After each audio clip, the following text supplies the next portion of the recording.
when I'm giving this as a seminar and people are ready to throw beer cans and rotten tomatoes and all that stuff at me, if it makes you feel good, man, if this is your placebo effect, roll with it. If it instills more confidence in you that such and such a moon condition, and I'm going to be more alert, and I'm going to get to the stand 30 minutes earlier because it's a red moon day, then by God, keep doing it.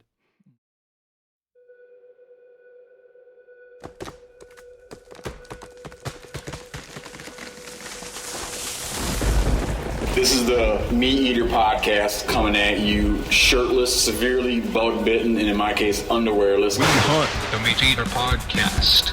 You can't predict anything. Brought to you by First Light. When I'm hunting, I need gear that won't quit. First Light builds no compromise gear that keeps me in the field longer. No shortcuts, just gear that works. Check it out at firstlight.com. That's FIRSTLITE.com.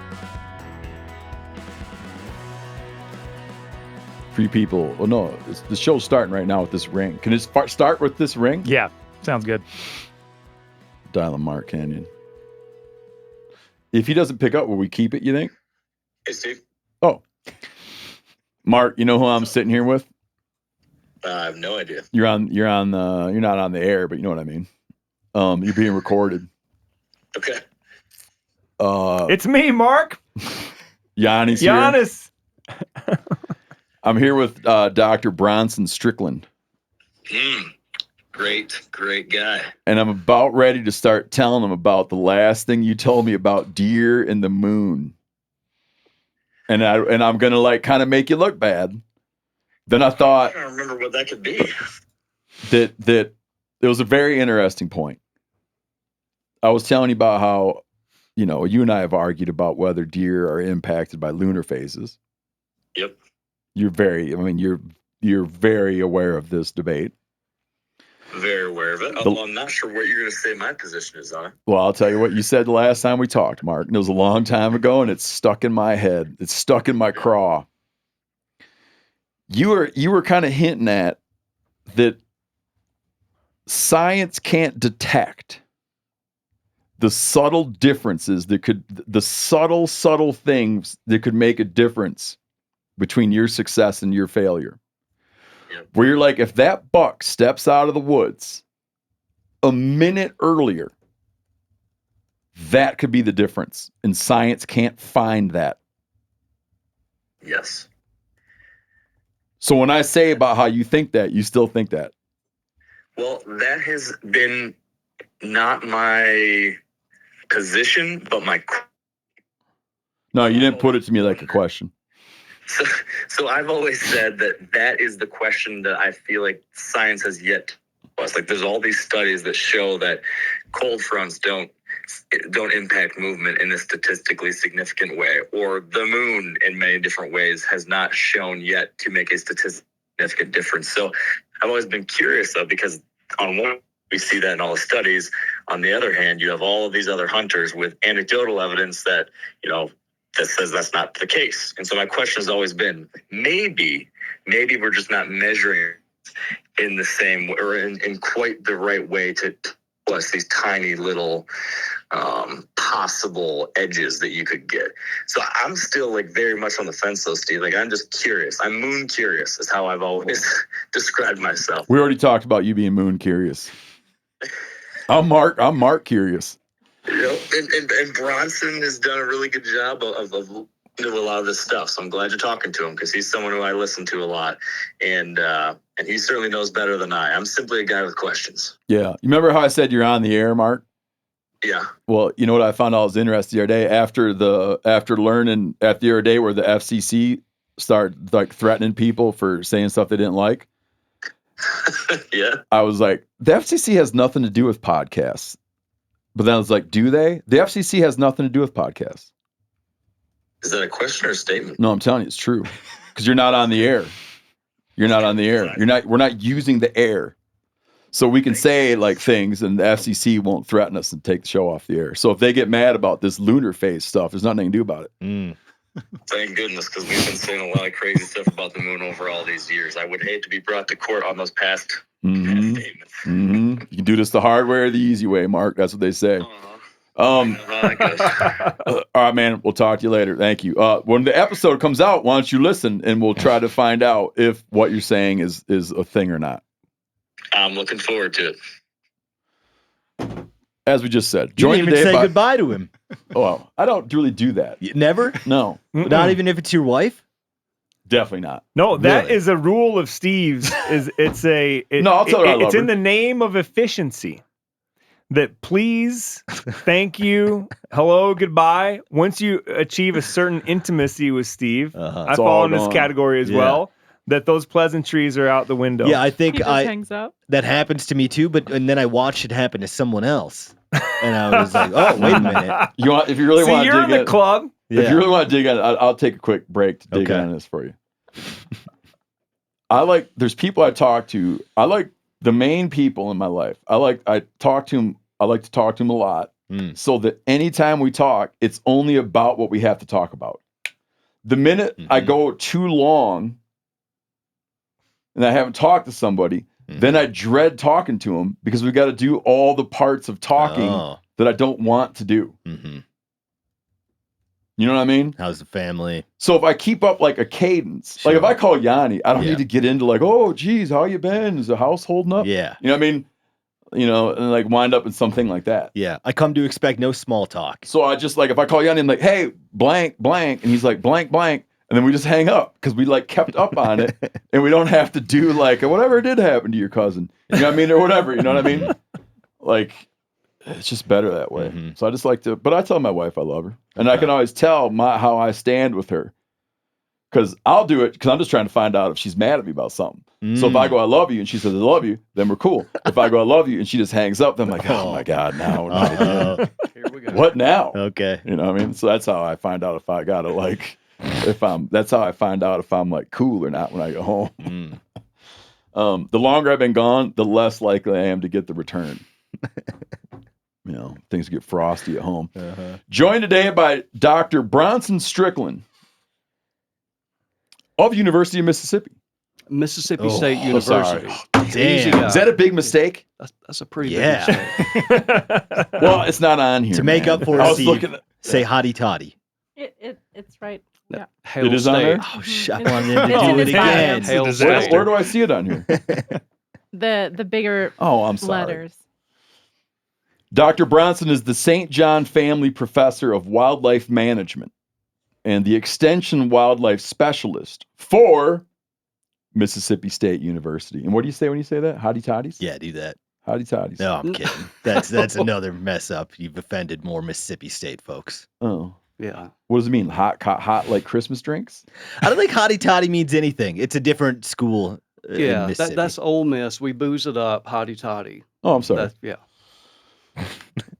Mississippi State University. there you go. Did his BS degree in forest resources from the University of Georgia. Did a master's degree Texas A&M Kingsville. PhD from Mississippi State University. Bronson is a co-director of the MSU. Here's where things get interesting. He's a co-director of the MSU Deer Lab, a certified wildlife biologist and professional member of the Boone and Crockett Club. We're here to make this is the most important podcast ever done, I would say, because this is going to be the final answer. This is going to be. We hope. Yeah, dudes out there that argue about like the moon phase. And if I'm talking to Jay Scott, we're going to go down to Mexico for Coos deer, and he's talking about what dates to go, and he's talking about what the moon's doing on those dates. Is all of that true or not true? Every old man, young man, not even old man, every hunter has an opinion about what is the moon doing and how does it affect deer movements. Jay Scott is one of those guys? I don't know where he stands now. Okay. Everybody changes. Oh. I used to just believe it too because I used to believe that squirrels, that red squirrels bit the nuts off gray squirrels. Because that's what I was told. Yeah. You know? He will definitely push us one way or another in January, according to what the moon's going to be doing when. You know, so he must I have be some I have a lot of friends that are lunar guys, moon guys, and like here's the deal. And when we started playing this out, I had a conversation with Corinne about it, and I'm like, it's not ridiculous. Okay, I mean, what's not ridiculous about it is look at all the wildlife that absolutely 100% is driven by moon phase. Okay, like turtle nesting. Like when turtles hatch, turtles like shore nesting turtles that lay eggs, their eggs hatch on a new moon. Some species hatch where it's real dark. Okay. What other kind of examples we have? I mean, there's tons of things, man. Fish. Tides and fish. Fish. Yeah, think about it. It's huge. Well, here's another one for you. I remember you ever hear the writer Barbara Kingsolver? She had a book called High Tide in Tucson, and it was a book of like science writing. Was it Kingsolver? Was it? It's Kingsolver. It is? Yeah. They took these mollusks and brought them to Tucson, to a university. What university's in Tucson? I can't remember. They took these clams. ASU. Yeah, whatever the hell it is. ASU? I believe it was clams. I'm sure it was clams. They had these clams in an aquarium in Tucson. And they didn't need the ocean to tell them what the tide was doing. Their whole feeding groove became tied to the moon. Mm-hmm.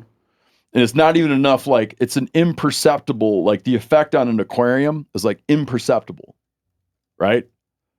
But those suckers tuned in and stayed on a lunar cycle without even being where there's a giant tide swing, right? They just knew. So it stands to reason with all these different creatures, migratory birds, right? It stands to reason like, yeah, the moon impacts stuff. So for someone to say that the moon impacts how bucks move, it's not crazy. It's not like dumb. It's not. So yeah, there is a lot of evidence for some species, and I think the species you mentioned, that does make sense. Mm-hmm. The gravitational pull affecting the tide or moonlight affecting visibility. Mm-hmm. All that stuff to me makes perfect sense. And I think there's a lot of examples in the literature for that and it being useful. But what I come back to is, but what made it that way? How did the story begin for white-tailed deer? Where has there ever been evidence that is influencing white-tailed deer except for pawpaw? The stories that are passed down from grandfather to dad, and it just becomes part of the story, and it makes it fun and it makes it interesting. And humans are always looking for patterns, and we're really good at looking for patterns, even when they don't exist. And so it adds, I think, this element to making it more interesting when the bottom line is, in my opinion, and I think the evidence is very strong, they're not influenced by the moon whatsoever. And then you think about the natural history of deer and you start asking your question, why would they be? Something to do with visibility. Yeah. Well, like in reading like historic texts, you'll often find people pre-flashlight and stuff, people traveling by horse. If you read historic texts, you'll often find people planning trips to have their trip coincide with a full moon. Yeah. For better nighttime travel. So I used to think on the deer thing, I'm like, maybe just historically, when it's a full moon and you're out at night, because there's more light, you become aware of deer around you. Yeah. So you can see like the deer. You better. can see them. And so you think in your head, maybe you wind up thinking, maybe people wind up thinking when there's a full moon, the deer are out. Mm-hmm. They're always out. Just because you're seeing them. And so you're like, I'm out because I'm out traveling at night because it's a full moon. I see deer because it's a full moon. Mm-hmm. And therefore, I don't know, people land on that idea. That's a wild, I'm grasping at straws, be like, where did that come from? But I like probably the other guys in the room, you can I'd love to hear Yanni and Spencer, like how, if you can remember where it come from. where your idea about this came from, and then Dr. Strickland, I'd love to hear when you guys did the survey.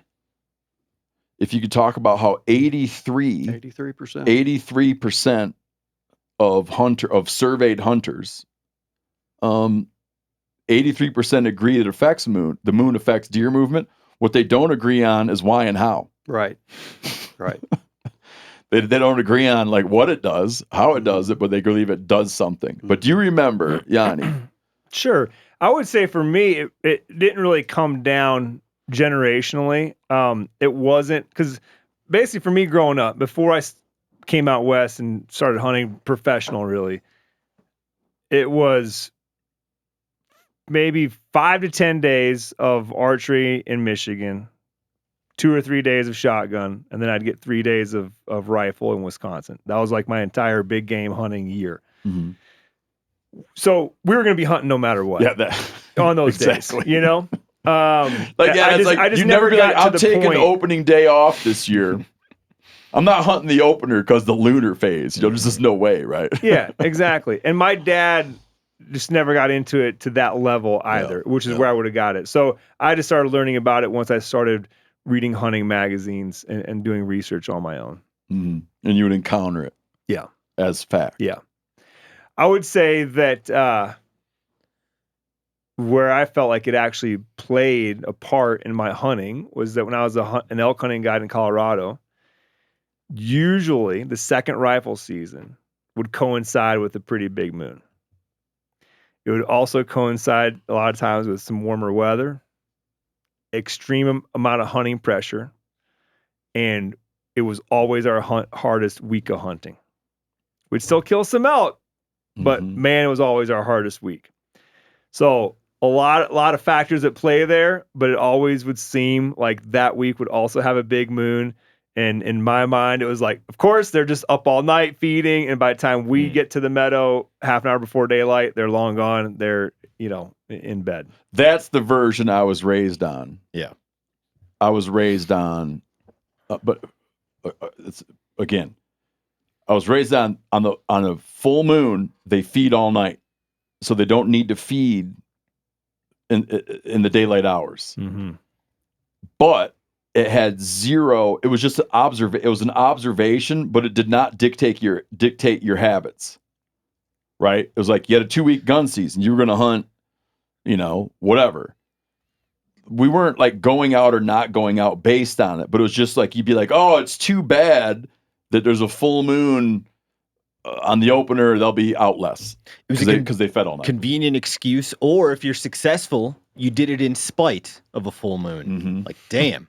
Was that your awareness of what the moon was doing? I think when I was a kid, there was a communal anti-full moon take from like the deer hunters in my area, and it was just a very rudimentary understanding of like what moon phase would do to deer movement. Yep. And it was like today, and I feel like in the last 20 years, there will be very like hyper specific moments of the moon that are good or bad for deer movement. It's like if a new moon is rising underfoot in the morning, like that's a thing people will say. When I was a kid though, it was just like full moon bad. And it was not that they were up feeding all night. It was that they were chasing tail all night. So they were tired. They were like exhausted come first light. And so now you're actually going to get some movement like late morning, early afternoon. And so that is like a stronger time to be in the woods, or it's now as good as the morning or the evening. That's like a take. Can you hit me that again? If it's a full moon. Since he's been chasing does all night. He's chasing does all night. He can see things so well. It's like it's not that no one even turned the lights off tonight. Yep. They can chase them all through the hardwoods, all out in the cornfields. So now they're tired come sunrise at 7:30 a.m. So they're just bedded down somewhere already. Got it. But now they're getting a little restless come like 11 a.m. Totally. And so they're going to be on their feet a little more from that 11 a.m. to 1 p.m. period. Kind of unorthodox. He's been in bed so long. Yes. Yep. And then, now it's really thrown off his schedule, and that like evening movement, it's probably not going to be as good for like that last, 30 minutes of shooting light either, because his whole schedule's just off at this point. You know what's coming to my mind I is like that. We always think about how the full moon would be beneficial to these animals, right? Like they can chase more tail, or they can feed better all night long, right? But they're prey animals. So, like, really, Yeah, the he's wolves can see them better. The coyotes can see them better. Let's hear from the expert. Okay, let's start out. Tell us about your survey. We just gave you three. Really two. Really Yanni had well the same reasoned. one. Yeah. We just gave you two of the things that are floating around out there. But tell us about the survey you did. Okay, so before I get to Please, that, let do me whatever you tell want, you whatever how you all want. this happened. Yeah. So we did a buck movement project for a completely different reason. And so 7 or 8 years ago, I thought, well, this is going to be a great opportunity. We have all these daily movement rates. And so I'm going to tinker with this, real simple analyses. I'm going to take these daily movement rates averaged for the population day by day by day, and daytime movements, nighttime movements. And it was very apparent that when you plotted that from September all the way to 6 weeks, 2 months, or a month plus post-rut, all the variation in movement was apparent. Is the rut. Okay. Is the rut. Difference in daytime movement, nighttime movement. So here we go. I'm going to put this on Facebook.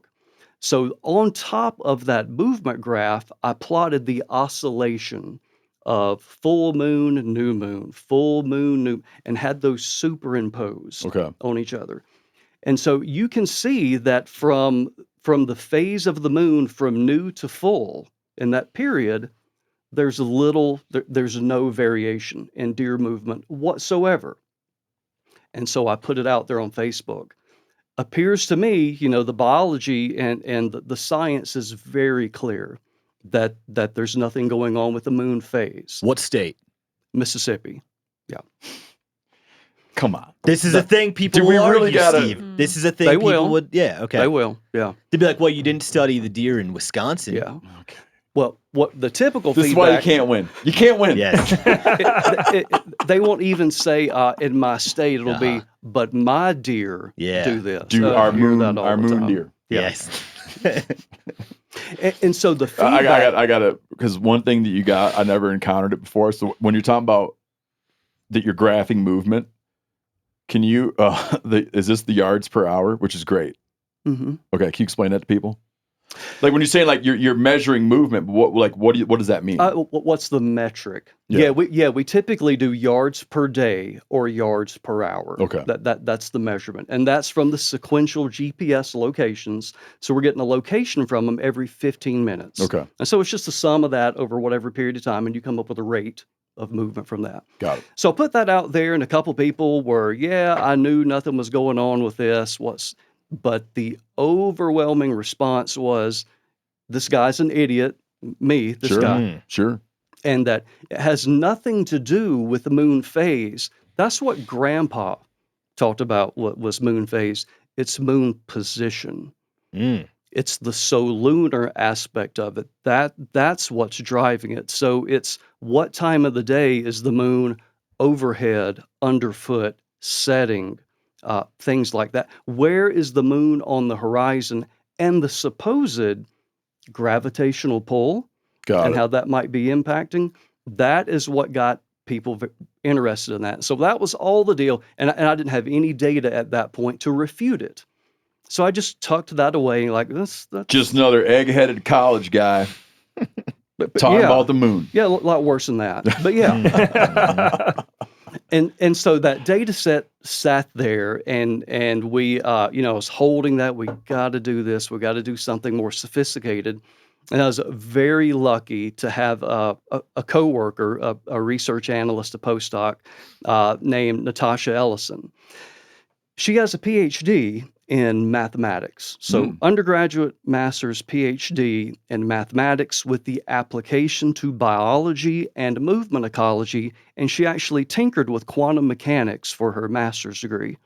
One of her famous statements was, the math really wasn't that challenging for physics and quantum mechanics with her master's degree. So she's at the tip of the spear and understanding how to disentangle all this. And I'm sure she chuckled and rolled her eyes when I told her, it's like, Natasha, We got a problem with bucks. We've got an opportunity, and this is going to be something no other academic is going to spend this amount of time and emotion going into this. Like, we've got a real opportunity to hopefully do something special. And so she analyzed it at a level of detail that had never been done before. And so, but when we were digging into that, and when we were trying to figure out what we're going to do, how we're going to do it, et cetera, we thought, you know what? We need to do a survey. We need to figure out what people think and what are their expectations from if there is a moon effect, how big is it? And so we use the term in science called effect size. And so is something statistically significant or not? That's what people hear all the time. So it's really not as important as effect size. Effect size just means the difference between the treatment and the control. You get a 1% increase, 50% increase, 100% increase. That is what's the most important to people. So we did a survey, and got to say this was not a sociology sanctioned, sophisticated survey in that department. This was the MSU Deer Lab, us doing a social media survey and just saying, hey, all you people out there, what do you think about this? So what came back was, 83%. 83% of the people that responded thought the moon is affecting deer movement in some way.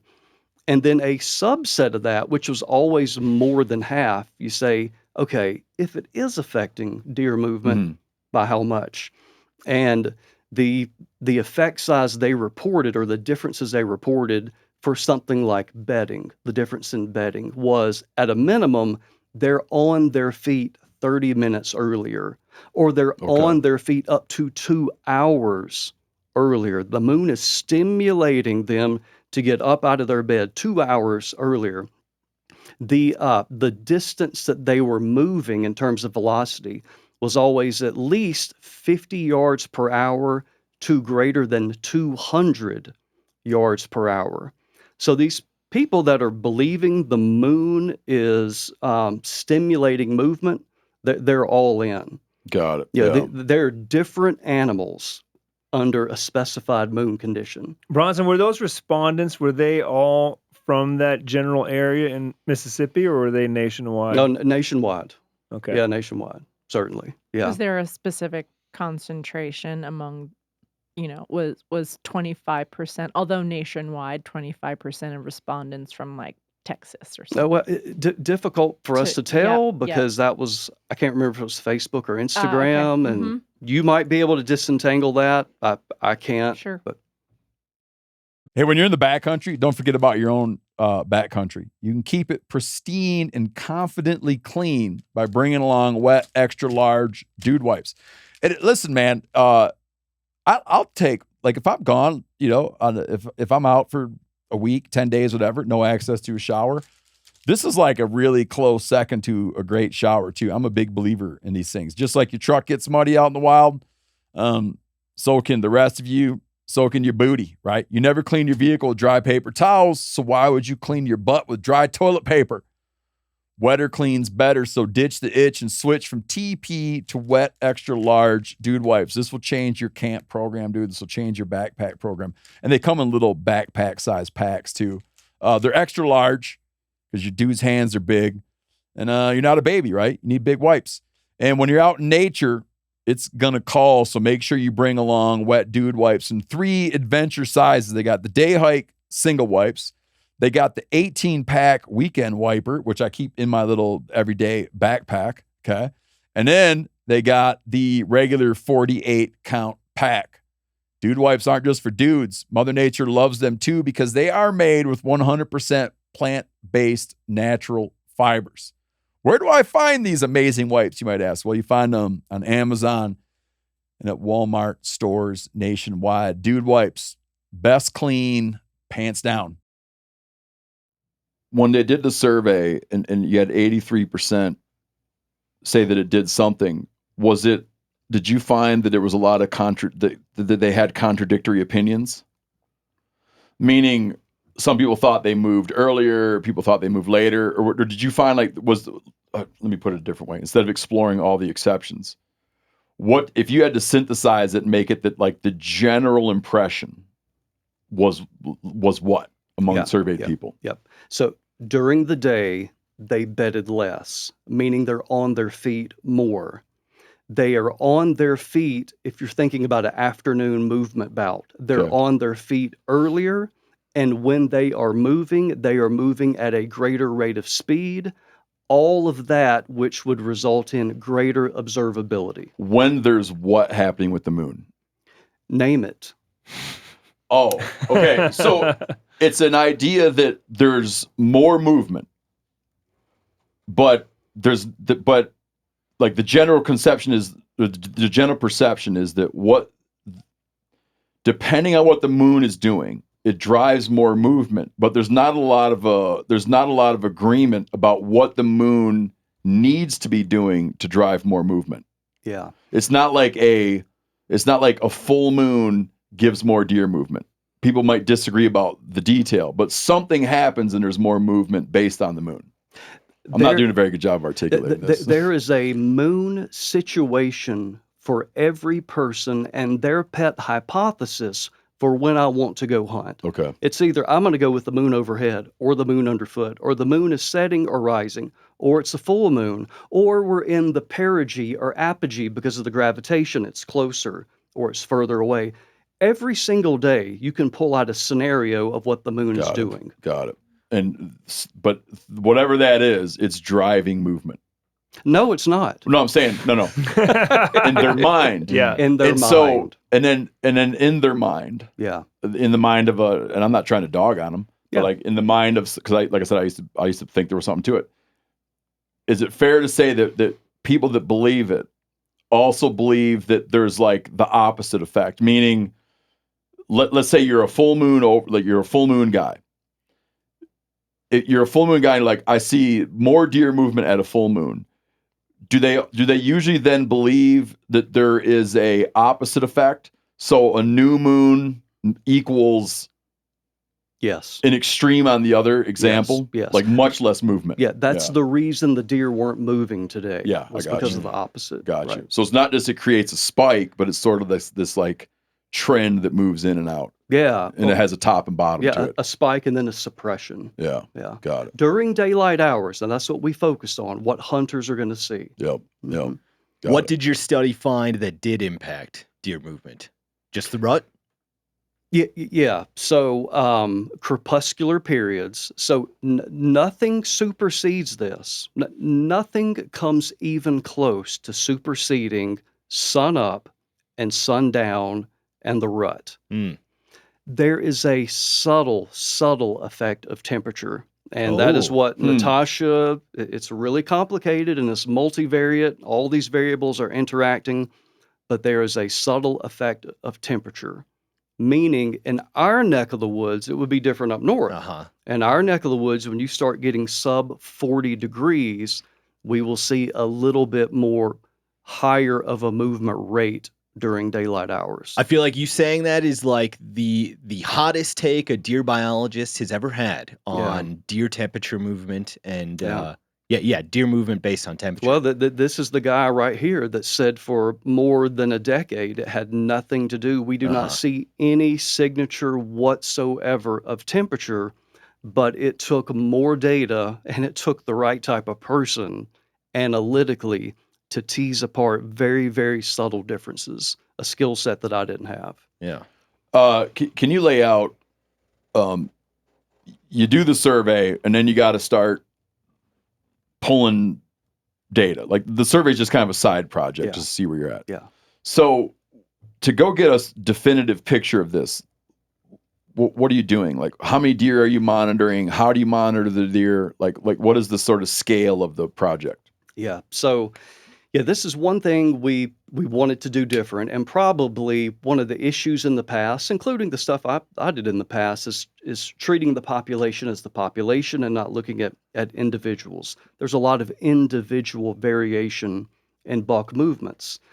Some of them are homebodies. Some of them have very disjointed home ranges that we call a mobile buck personality home range. Some of them move a whole bunch. Some of them don't move a lot.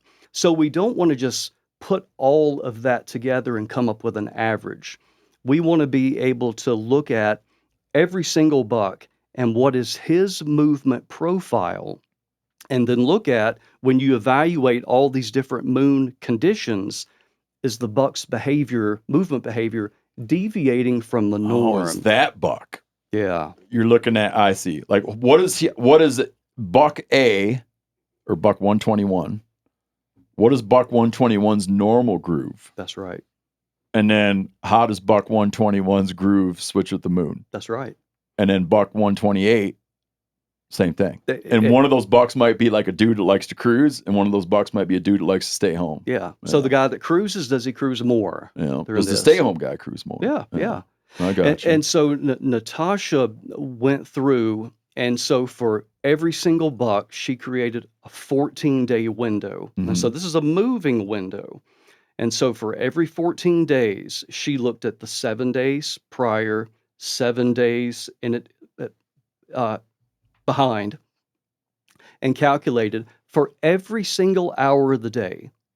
So for this buck at 10 a.m., she has a movement profile of what the average response for that buck will be at 10 a.m., calibrated for the prior 7 days and the future 7 days. And so when we have some moon alignment or phase or whatever, we then look at, does that buck's 10 a.m. movement pattern deviate because of the moon? And so then you do the sum of those deviations for every single buck that is in the population to come up with a mean response. Got it. Yeah. And that's how we are able to work through a Saturday occurred, big hunting day, a Saturday, the rut occurred. It was a really warm period. We had a cold front. By doing that and having it a moving average for every single buck, you account for all the extraneous noise that can be going on. Okay. Off the moon, because now you brought it up. A Saturday, a lot of guys hunting. You mentioned that crepuscular period, so sunrise, sunset impacts, the rut impacts, temperature impacts. Pressure's got to make them not move, right? Sure. Okay. Yeah. So that's true. I think it's less about, it's not that they're not moving, it is where they choose to move based on hunting pressure. And so in another study that we did, conducted in Oklahoma, and that was set up differently. So that was a treatment area where there was hunting pressure, and treatment area 2, heavy hunting pressure, and a control area. And in those places, the deer were collared, the hunters were collared. Okay. They were carrying a GPS unit. And so we could monitor where they were going on the landscape and so forth. And we're watching the bucks be able to move around them. And it literally took 3 to 4 days. And 3 to 4 days of, there are hunters on the landscape, it's changed, something is different. The buck's movement behavior changed, not as much as total distance moved during the day, but where they went on the landscape. And the academic term is called their tortuosity, meaning the complexity of their movement path changed, that we think was because they had to avoid all these different places on the landscape, that they had 3 to 4 days of info was going to be associated with hunting and danger. Oh, but his yards per hour, his yards per hour stay consistent? In that experiment, yeah. Really? Their movement behavior really didn't change other than the tortuosity and where they went. So, quote, they did not go nocturnal.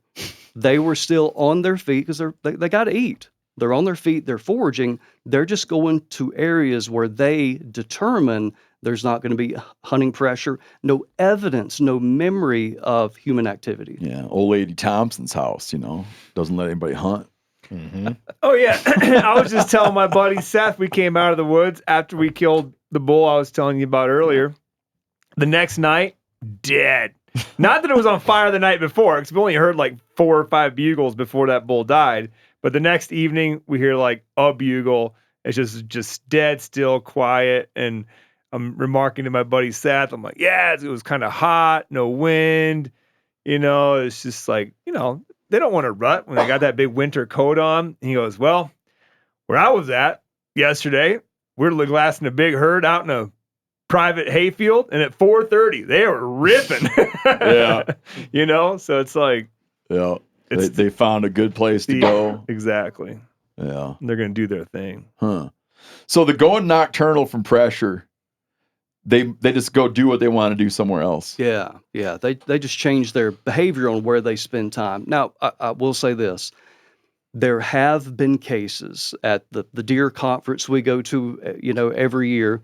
There have been some cases with GPS or VHF collared bucks where in heavily, heavily hunted places, a buck bedded all day long. But I literally, Steve, I remember that one time in the 30 years I've been going and learning about deer and thinking, I've heard of one instance where objectively a buck had a mark, a radio collar on it or a GPS collar, and it did not move during daylight hours because hunting pressure was all around. Got it. And all these other instances, they're up on their feet and moving.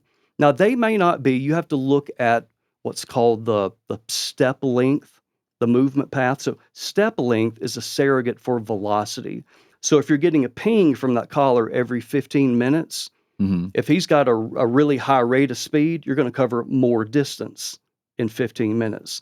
And so what you will see is that their yards per hour can slow down, but they're still on their feet and they're foraging and moving. The other day we were watching a bull moose doing his like rut wander, and he was going through this big alpine area, and we watched him. We watched him go a couple miles fast, and we were waiting for him to stop. He was so far away. We're like, well, when he stops, we'll try to call and see if he registers the noise at all. We watched him go a couple miles and never stopped once, just moving, just cruising. And you're like, where, what, what is his concept of where he's going, but just moving. And yeah, he's not afraid of anything. Not afraid of anything. Whitetail hunters have this time period between October 10 and October 20 they refer to as the October lull. And if you lived in a state where the deer season is September 1 to December 31st, they would tell you that is the hardest 10-day stretch to kill a buck because they're nocturnal. What do your movement studies say about that? There is no lull.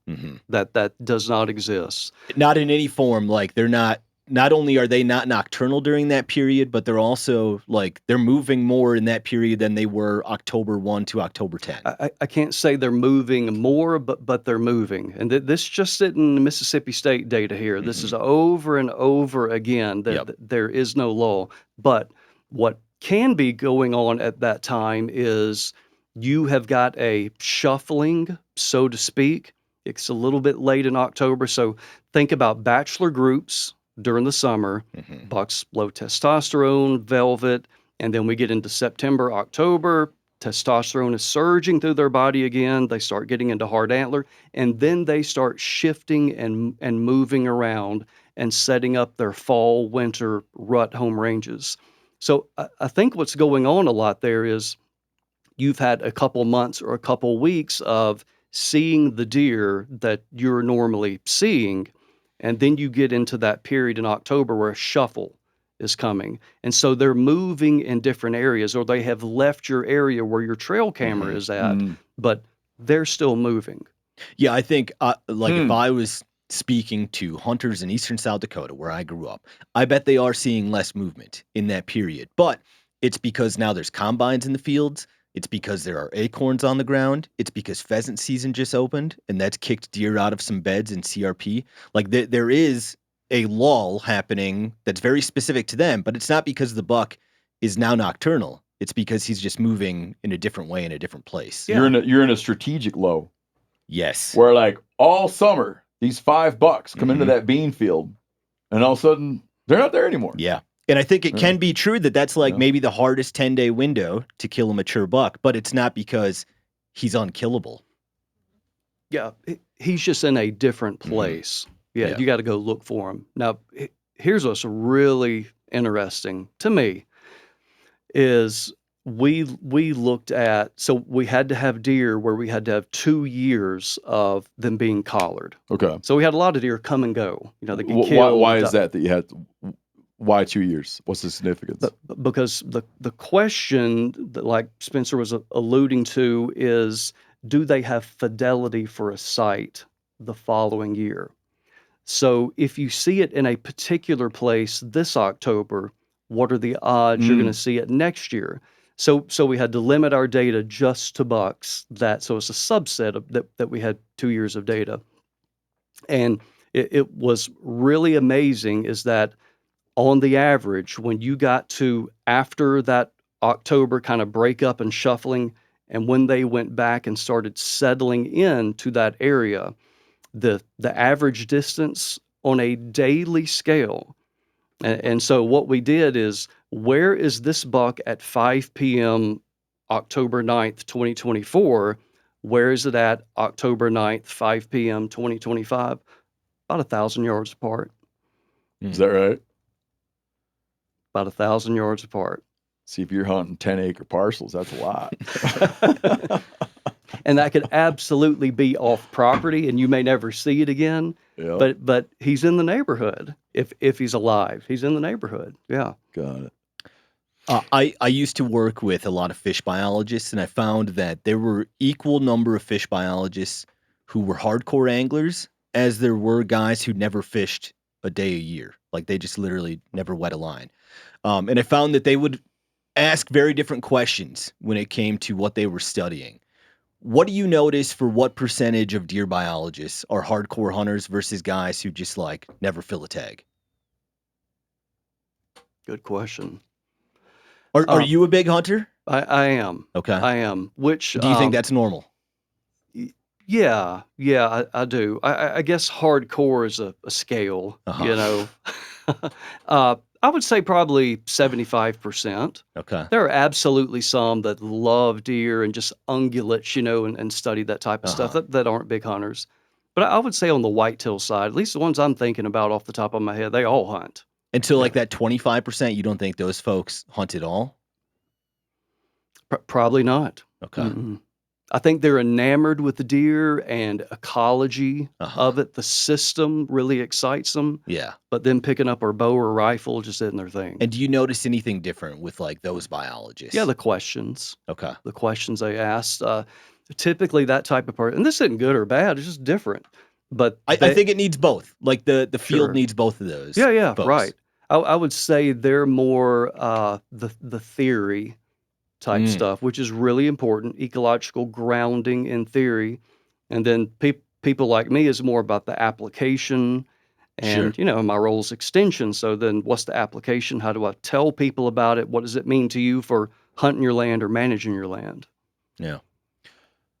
I want to hit you with a bunch of, once we cover off on them, we sold this pretty heavy on the moon thing, but let's put the moon thing to bed. So I want to get into other things that drive. I want to get into other things that drive changes of movement and other things about, like you mentioned, that different deer have different personalities. I'd love to hear more about that. Okay. But let's close out on this moon thing for a little bit. Okay. Put some numbers to us, or put some way of expressing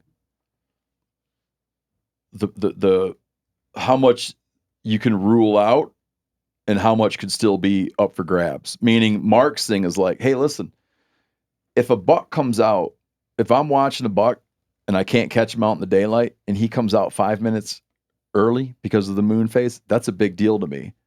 Are they catching that in their research? You know, that was his question, right? Like when they're looking at these general things, like they generally don't change their behavior, but he says, but let's say it's just 5 minutes, right?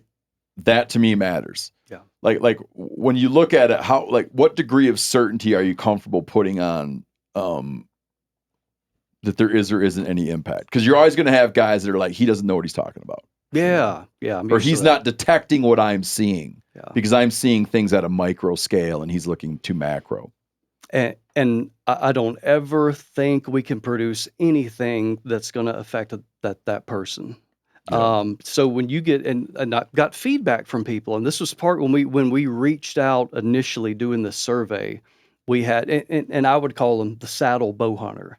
I mean, they are just locked in. They're trying to hunt close to cover. Mm-hmm. And so if that buck is walking out 30 seconds earlier and 5 more steps, I got a shot. Yep.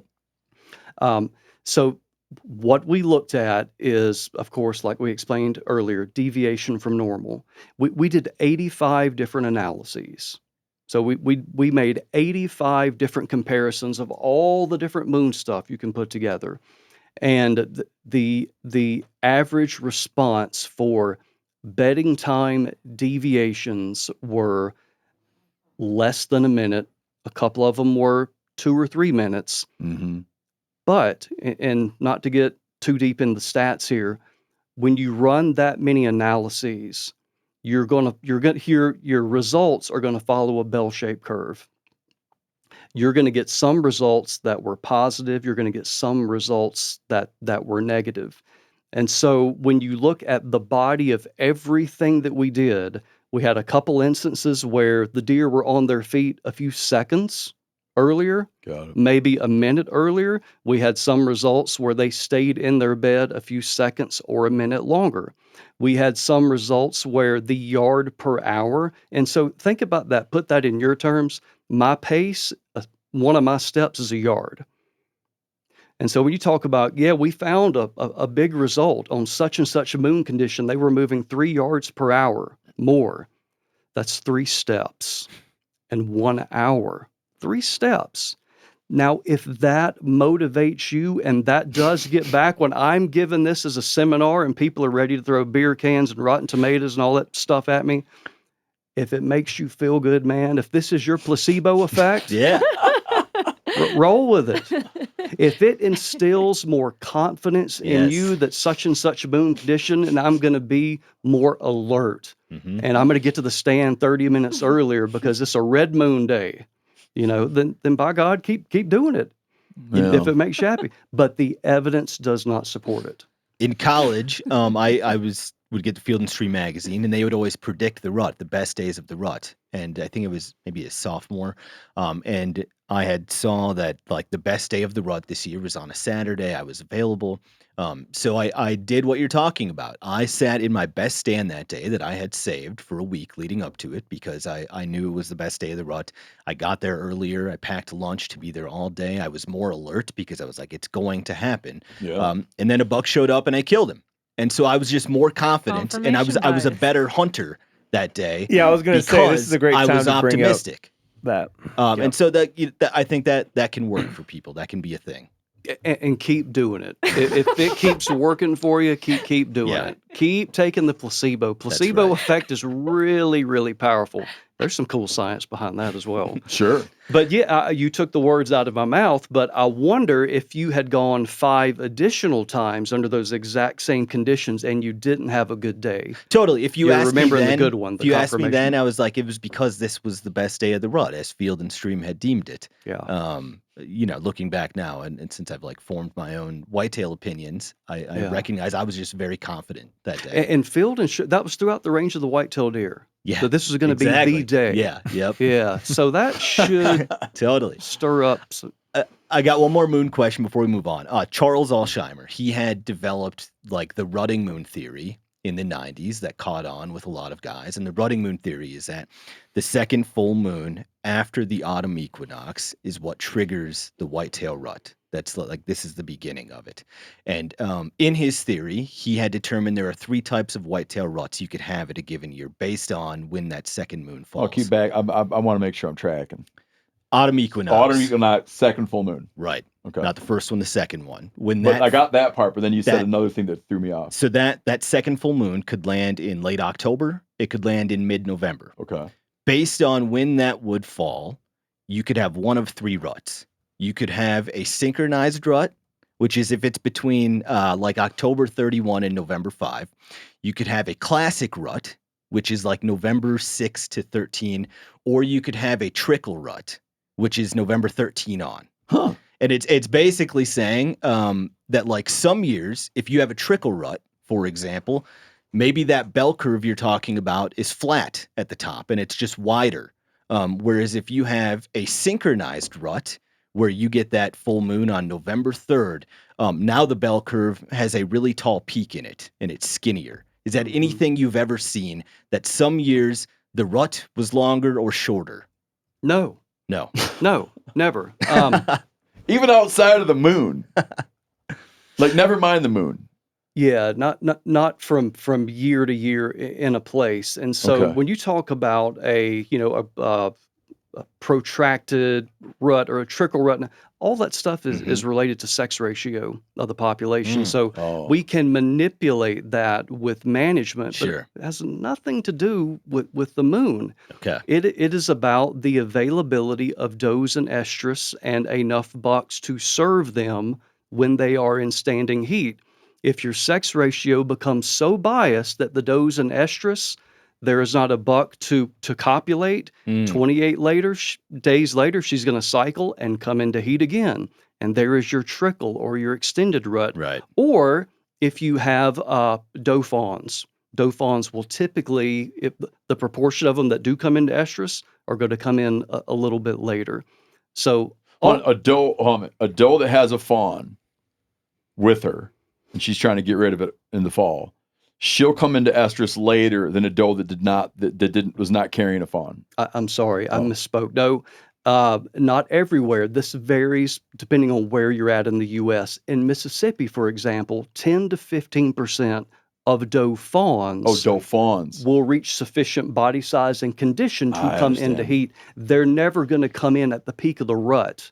It'll be 2-3 weeks, a month later by the time they've reached physiological condition where they can come into estrus. Got it. So will be part of it. And that can drive a little late rut action. That's your trickle. If you do believe in the rutting moon, this year, 2025, it is November 5th. So you're like straddling a synchronized rut and a classic rut, meaning that like November 5 to 10 period. Good. Wow, it's going to be good. Because I'm going to be in the woods, man. November 5 to 10. Ooh. All right, let's back it up like this. To be clear, I don't believe in this either. I just love that it But exists. Why did you throw out this thing? Because some people do believe in it. And then he says that's not right, and then you alert everybody what day to be out there. Because I love that people do believe it. I really appreciate that those folks have taken the time to develop a theory and to spread that theory around. Same reason we had Bigfoot experts on Radio Live the other day. Exactly. We need a new believer hat. It's not just the black. A buck of the moon. Yeah, exactly. Oh, that's a great idea. Ooh, Corinne. A full moon buck that says believer. Yeah. What's the purpose of the timing of the ruts? You're when the fawns will hit the ground in spring. Yeah. Why would Mother Nature, why would evolution have that affected by some moon? Yeah. So the most reliable clock, of course, is photoperiod. They can be calibrated so well. And so it's so important over time of when the doe needs to be bred, 7 months later when that fawn is going to be dropped. Why would evolution fold in any of the moon stuff to tinker with that at all? I mean, biologically or ecologically, that just doesn't make sense. Sure. However, we did test this. And so we did it two ways. We did it at an individual scale and we did it at a population scale. Individual scale, with our captive deer herd, we looked at records of estrus and copulation for all of our does. So a population of does over many, many, many years. And so we know when they were coming into heat and we knew when they were bred. So we have those records. We then line that up with this rutting moon. And so every year, that rutting moon is moving back and forth a week or 15 days or whatever. And so we should have seen, if it was influencing when they are coming into estrus, we should have seen them moving towards that or moving back. Zero. Okay. We then let's go to wild populations, and we looked at wildlife management areas. And our state wildlife agency is very good at doing what is called spring health checks. What that does is they harvest does post-deer season, typically March, and they will look at the condition of does and then also look at the number of fetuses that they are carrying. So along with all the general hunter harvest data, that is a way for them to look at what's the condition of this population statewide, so forth. So we know where the rut is in all these places. We know where the peak of the rut is. And so we then line that up with the rutting moon. Zero. No effect whatsoever. So individually, population-wise, logic, doesn't make sense to me. Because they're the Mississippi deer. That's why. Maybe it's just those Mississippi deer. Would it be worth just taking 5 minutes to have Bronson explain what confirmation bias is and how that shows up in hunters? Sure. I think so. Yeah. My favorite analogy about this is I don't know if it's probably an analogy. Like you go out and you're fishing smallmouths and you're throwing chartreuse and you get you're hitting them real good. And then at one minute you throw on a pumpkin colored jig and you fish it for a couple seconds. You don't get a hit. You put chartreuse back on and lo and behold, throughout the day, you keep catching fish. They were coming on chartreuse. Yeah. And like, there's something to that. Cause if it ain't chartreuse, it ain't no use. But I'm saying, like, you do have a way of, like if you were going to go design a study about what color smallmouth bass are hitting on in some given day, it wouldn't be like that. Yeah. So I think that you find it's part of the fun. You find patterns and things, and that works for me. Therefore, that's that's dictated by nature. Yeah. Right. Yeah. Well, that's a deeper question. I mean, that would be a psychologist to get into all the logical fallacies and how the brain works with that. But I guess the way I think about it is we're really good as human beings. We want to find patterns. So we're trying to find the shortcut. We're really good at that. That's helped us. That's helped human beings to be able to link those things together. And that's the pattern. Let's capitalize on it. But the problem that we have is we become enamored with this linkage that we have made between these two things. A leads to B, B leads to C. And we will start ignoring contrary evidence. So it's like we become bought in and emotionally invested in in science, it's called the pet hypothesis. That's why we have to get outside peer review. That's why you got to talk to a buddy like, help me think about this. I'm really locked in. Confirmation bias could be bothering me here. But I think that is always going on is we never remember the times we were unsuccessful. We disproportionately remember the times that we were. And I think if you are a moon believer, you only go hunt in those conditions, or you mostly hunt those conditions that you think are, positively affect your deer hunting. You're not hunting the other days. And so you only have a data set from those days. Yeah. And it could be exactly the same from the days that the moon is doing something completely different. Yeah. And you may be a good enough hunter and you may be hunting in enough of a target-rich environment where every day you go, you were going to see deer, if that's your metric for success. But you're only going to go on those special days, and then that just keeps reinforcing that this moon condition or weather condition or whatever was the reason for my success. When the way to do it would be, and nobody's going to do this, I'm going to get a random number generator, and I'm going to get a calendar, and I'm going to pick out these particular days, and I'm going to go hunt. That's a fun study. And or look at camera data. Yeah. That'd be another way. Just record camera data all the time and go back and look at it. Is this about the moon? It's sort of. Okay, go ahead. Bloomberg had an article that Bigfoot sightings have decreased in the last decade. They peaked around like 2004 or so, and they've been going down ever since. If deer hunters were like very conscious of what their trail cameras are telling them, now that trail cameras are so effective and so cheap, and cell cams are very available, I feel like the same thing would happen, that if you polled deer hunters in 20 years from now, it wouldn't be 83% anymore. Yeah. It would be lower because they if they were trying to like really pay attention, they would maybe notice that, oh yeah, the moon isn't saying that the deer movement is different based on what the moon is doing. Yeah, I agree. I just think it's going to take a long time because it's really difficult to let go. Right. With that belief, especially if within your little group, you're the older, wiser, you're the influencer. The single most difficult thing for a human being to say publicly, I was wrong.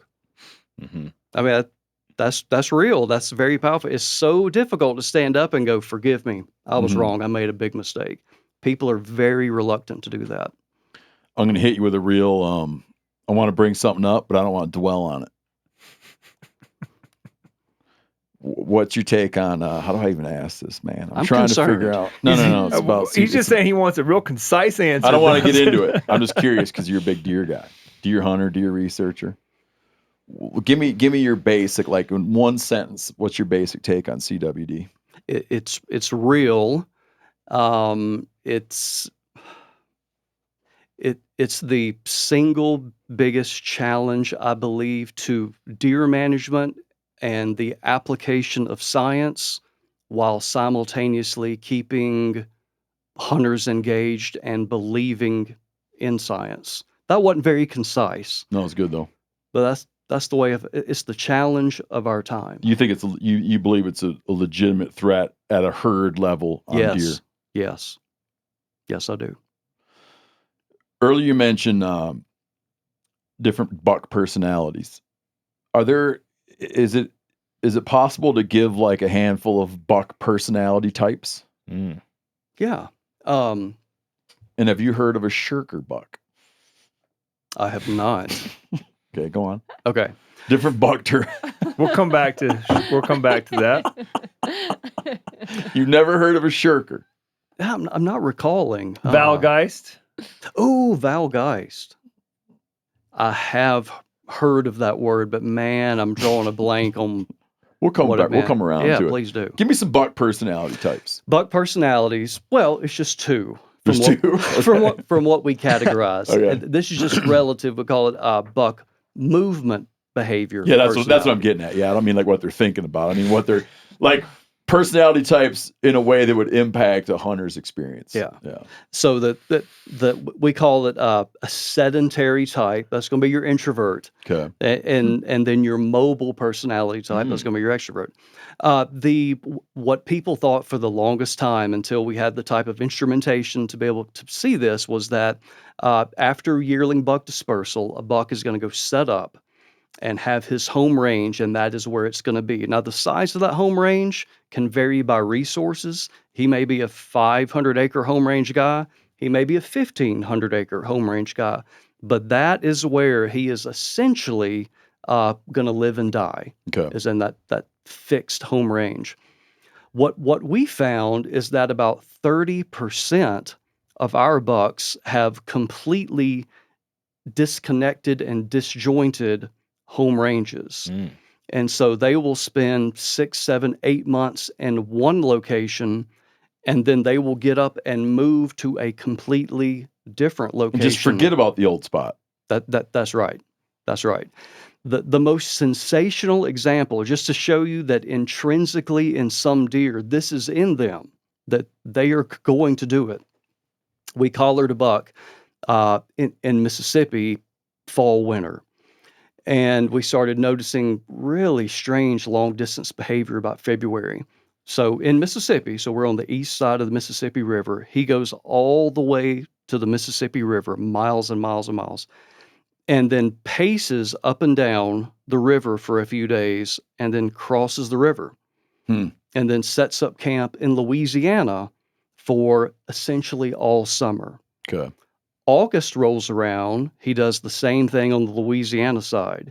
He goes, stages by the river a day or two, getting up his nerve maybe, swims the river, comes back to Mississippi to that exact same home range he was the year before. Did that 2 years in a row. So we had 4 instances of him taking that long distance movement and crossing the Mississippi River. So that's an extreme example of mobile personality. Yeah. And just the way the crow flies distance, it was just shy of 20 miles. Wow. So his route was a lot more than that. Yeah, and it's like you could see him doing it once, right? And then he has a good experience or doesn't have a good experience.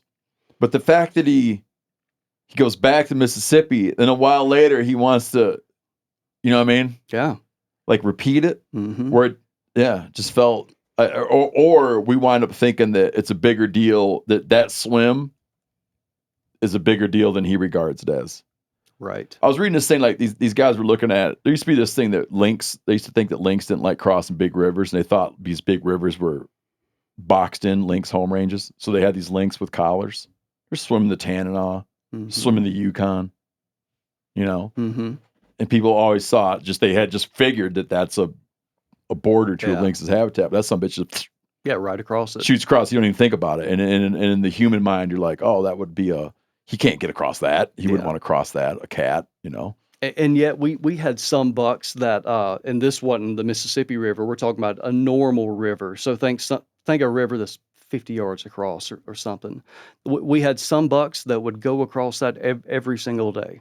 Was not an impediment to them whatsoever. Mm-hmm. We had some bucks that would never cross that river. When you look at their home range and all of their points, it is directly adjacent to that river. They would not do it. Really? So there's just so much variation in their personality and what they're willing to accept. You can't, I guess you probably can't say this.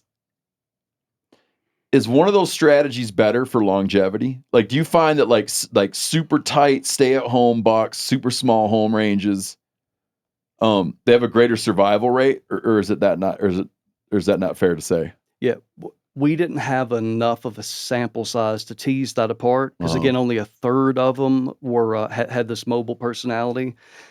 But that makes sense to me. I think that's reasonable. I also think of it. This may be a bad analogy here, but I think it's just like embedded within some species and some individuals, there's explorers, there's colonizers, there's individuals that are willing to take a risk and go somewhere else. And, you know, I think when you just go way, way, way back in time, you know, hundreds and hundreds of years ago, and you think about the landscape and that deer were always having to colonize different areas based on buffalo going through, based on wildfire. Sure, yeah. And so I just want to think anyway that tendency is embedded within some individuals that I'm going to go look, I'm going to go explore, and I'm going to capitalize on some resources unbeknownst to me. Yeah, right here. Oh yeah, because if not, because as environments and landscapes change, if everybody was a super homebody, you'd have awesome pieces of habitat open up and like word never found. Word doesn't get out. Yeah. With the idea that like I've heard this expressed two ways. Maybe it's not this clean. That during the rut, bucks move more. Okay.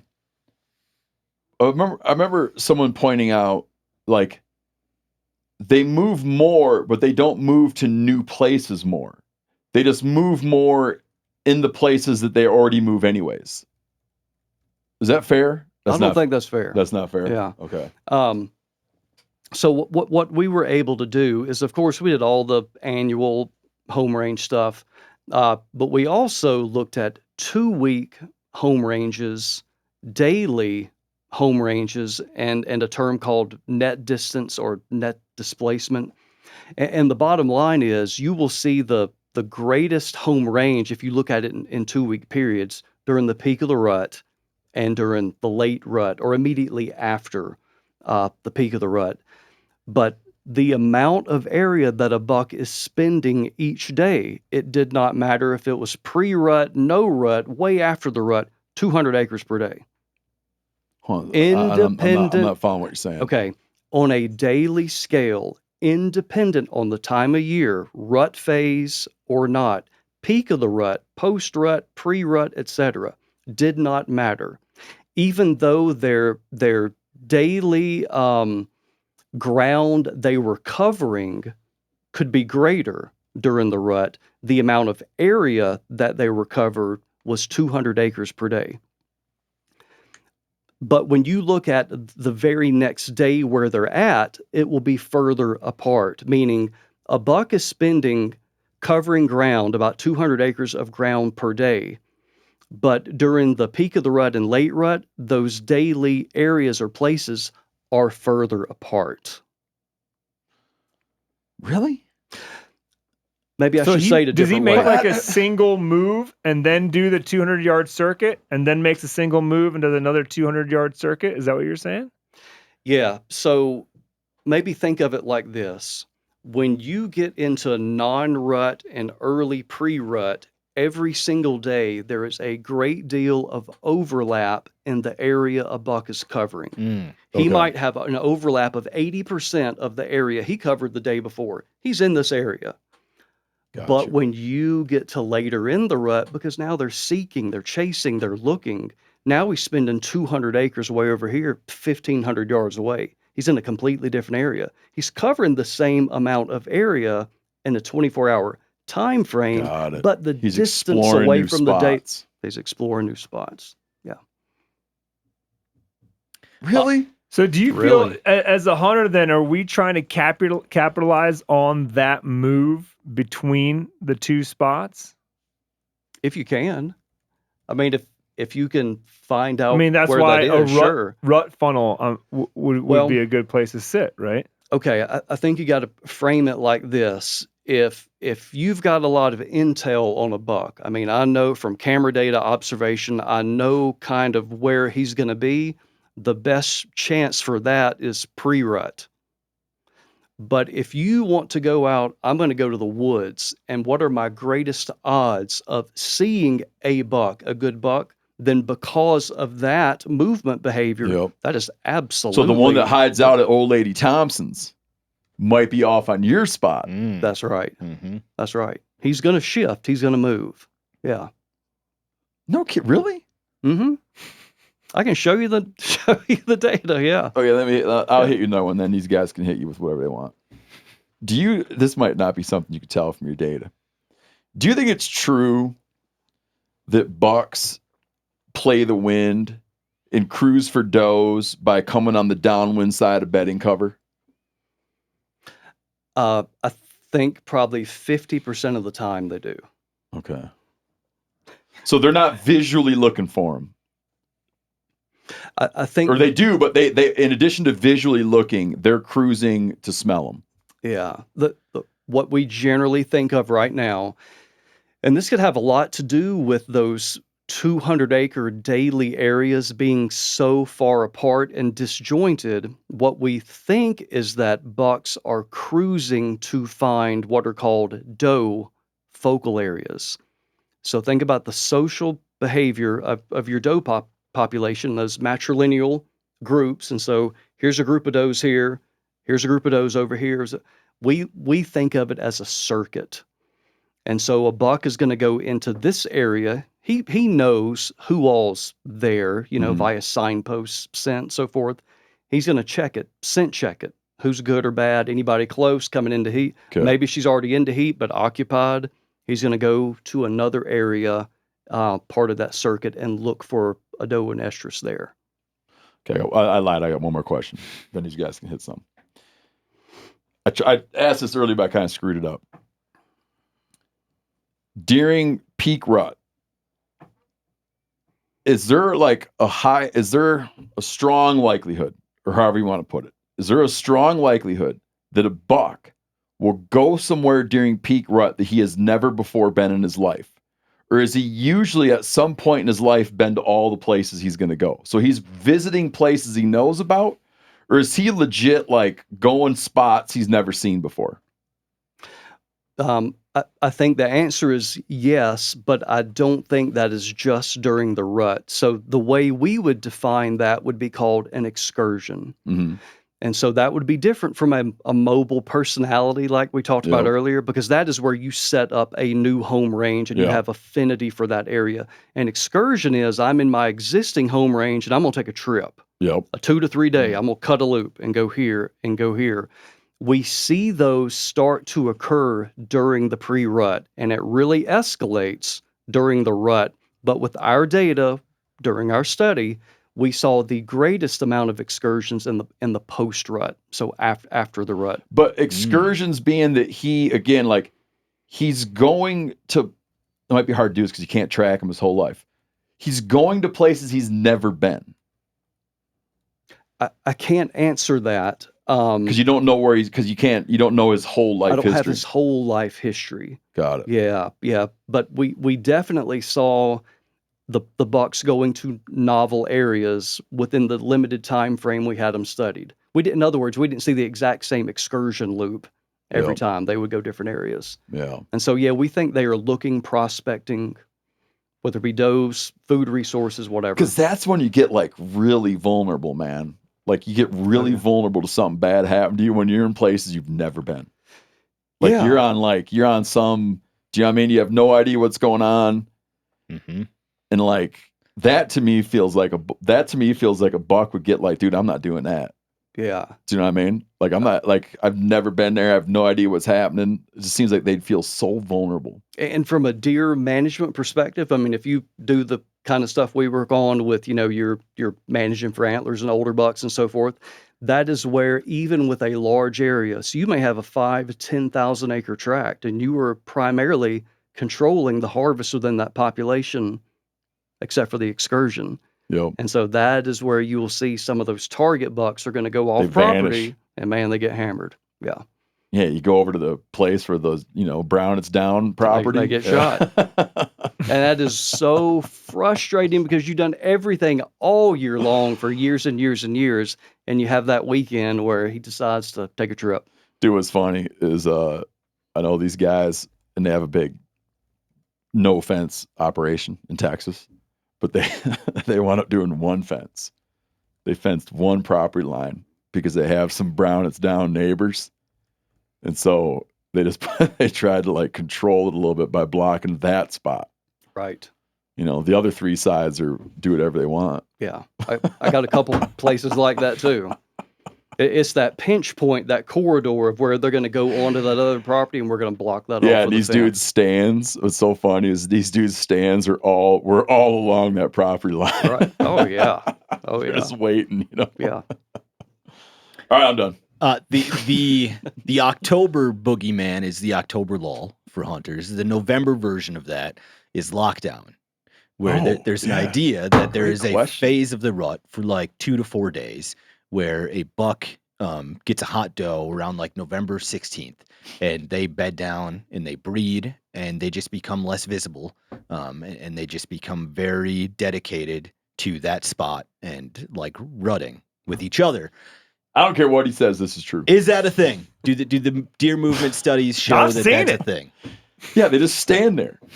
Yeah. Like the does are feeding, he just stands there. He doesn't lay down, he doesn't eat, he just stands there. Yeah, that's legit. Oh, it is? Oh, okay. Yeah. I thought you were going to tell us, because everything else you're like, no, that's not true.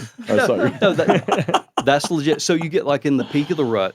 This is going to occur all the time when there is a doe in estrus. Okay. It becomes a population, a level effect, or it becomes noticeable when a greater proportion of the does are in standing heat and bucks are tending them. Got it. So you're going to have less bucks available roaming the landscape because they're locked in. If there are to too an many estrus does. doe. If there are too many does, that happens, you're saying? No, I'm saying that if you had an appropriate number of does, okay, that's going to like happen. if in some magical world, every doe, like you have something where there's every doe in a population all came into heat on November 7th, it would be reasonable to assume that on November 7th, no bucks are running around doing crazy stuff. Right. Because they're standing there with all these does that are... Exactly. Yeah. And then 28 days later, you're going to have the leftovers because the sex ratio, there's always more does than bucks. And so some of them may not get bred. And so then that would follow again 28 days later. How impactful, though, do you think lockdown is? Is it a thing where like hunters are going to have a worse experience in the woods? I would still go because it's the rut. Mm-hmm. I would look at it as the frequency of just seeing more bucks during that time frame is going to be less because some of them are locked in with does. But you also have the odd man out or the odd buck out, and he's going to be going around looking for another doe and estrus. And so that there's still going to be general buck movement. You're just going to have a greater number of them that is occupying a doe. And there's no crater, though, in the bell curve when that happens. Don't see it. Okay. Yeah. Man, I wonder if you could Dang, go I was into really a good... wishing you could tell me what days not to hunt in November. What I'm thinking is this, man. Picture you got like some kind of weird deal where you can, it's illegal. Like you put out some kind of birth control thing or something where none of the does ever come in. Oh. Buck's just crazy everywhere. It's a short-term play. Yeah. It's not a good long-term. That'd be some evil science there. It's a bad long-term play. You're going to see a plummeting deer population. We're in Wisconsin. CWD's big there, big deer herd. A lot of our neighbors have started shooting more does. Since they've started doing that, they claim to have a better rut because less does mean more bucks moving around, more bucks reacting to calls. Does that make sense? It makes perfect sense. I do not know of a study that has specifically evaluated that, but I think that is entirely logical because you've increased competition. There are less does per male, and so they have to compete more, look more, search more, etc. It's my turn. We're just going circles. You said you were done. I was for my turn. On this turn's going to be a one-question turn. Okay. We have a buddy who has a really great property in Texas. Whereabouts? Way South Texas. Brownsville. Brownsville. Way South Texas. Yeah. Like when you're cruising around, you see way more bucks than does. Anyhow, we go down there a couple times. We've gone down to rattle bucks, which is the funnest thing in the world because it's very effective there. I developed this little theory that the most effective time to rattle them is during the middle of the day. In my thinking, the does are all laying down and they're bored. And they're just more inclined to wonder what's up. When the does are up on their feet, they're like, yeah, I hear it, but I'm like following my doe around. Then midday, he gets bored. He hears the rattle. He's got nothing else going on. And so he runs over. Yeah. What do you think about that? There's merit to that, Steve. Okay. But it's wrong. Oh, okay. We did a study on that. Now, I was a participant as a buddy of mine. So again, my master's degree was in South Texas. So spent a lot of time down there. And so we did a rattling experiment. To my knowledge, it is the only peer-reviewed experiment ever done on rattling antlers and doe response. And what we found very generally was we varied how loud the rattling was, the duration of rattling, the time of day of rattling, and then the time of year relative to the rut. For the rattling. And so the clear winner for time of day was crepuscular. No. Here's why. Because the real winner on the rattling technique, and remember back then, so this would have been mid-90s. And so this is, you're reading the magazine and how do you set up your rattling sequence? And so you got to get there and you got to get crouched and you got to scrape the brush and you got to kick and you got to rattle and you remember that? Remember all that? You didn't pay attention to that? No. But anyways, go on. Okay. Well, it was a thing back in the day. And what we found, like you're painting the whole picture, like the deer. You're kind of like you're sort of creating the entire encounter. You're between trying two to bucks. mimic reality, where they're bumping into the brush and all that sort of stuff, making it more realistic. But the bottom line, it was just very, very clear how loud you are. Number one, the louder you make it, you increase the probability that more bucks will hear it. More bucks will hear it when more bucks are circulating during the crepuscular period. More bucks are going to be up and about circulating during the pre-rut. So make it as loud as you can. And the sequence that we were doing, we had we had 4 different sequences, but the one that always worked the best was called Long and Loud. I still remember it. It's still etched in here. Mm-hmm. Long and Loud was, you got to go for 3 minutes. 3 minutes. That doesn't sound like a lot. With those things as hard as you can possibly go. Your arms will be tired. They're spaghetti. Yeah. I mean, you're just done by that. But that was the clear winner. And so just the obvious thing is they could hear it better. And so I even had chances where, so we had somebody on the ground. This was at, do y'all know where the Welder Wildlife Refuge is at? Sir. Did you go past it going south? Unhunted population, tens of thousands of acres. Okay. They have all these observation towers. So we got an observer that's up top, 15, 20 foot above the brush, and somebody down below.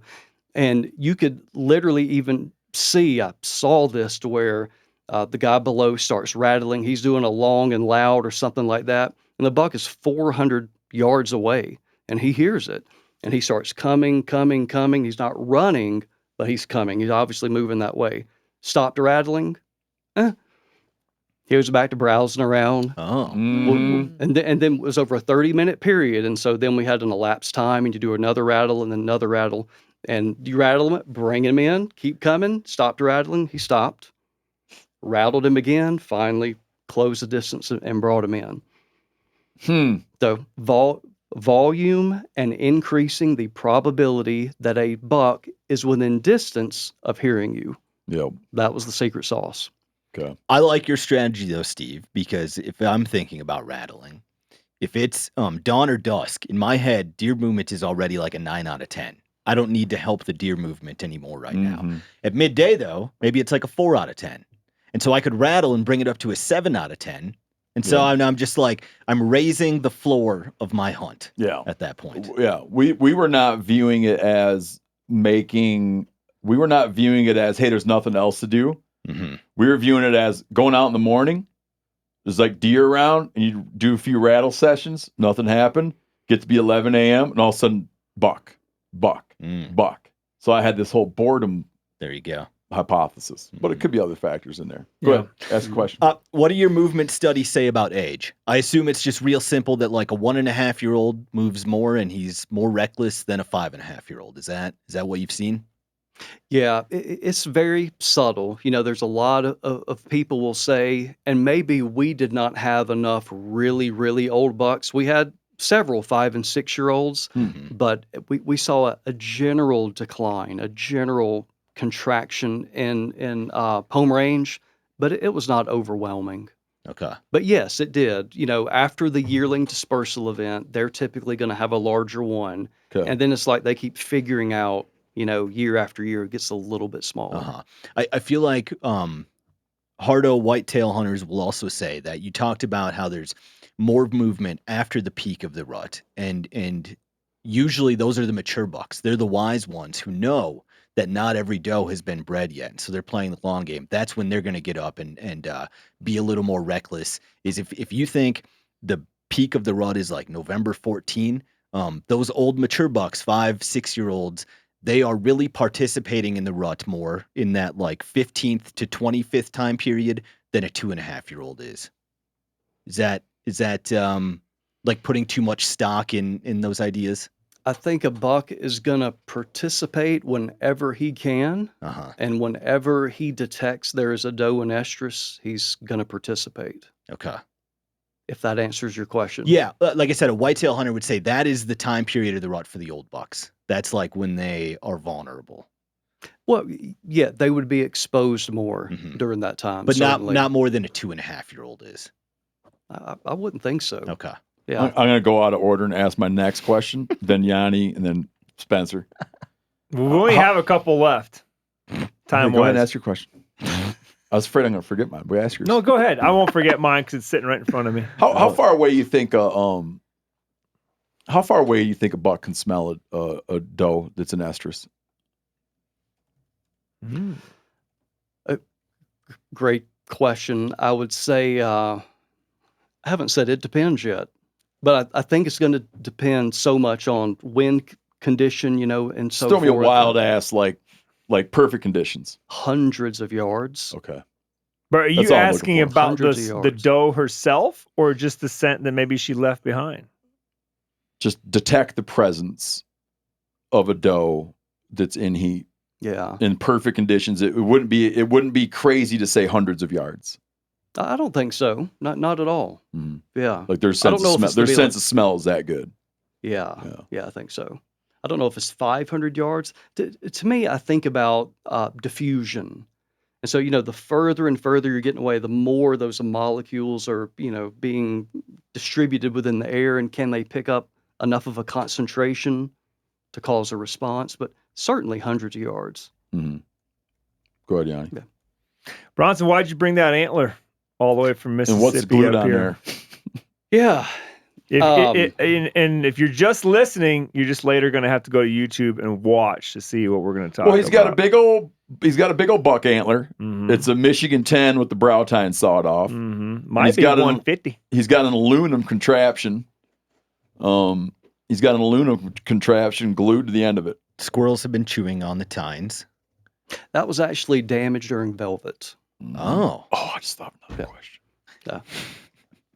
This is an example from, or this is a specimen from an experiment we did about 10 years ago now.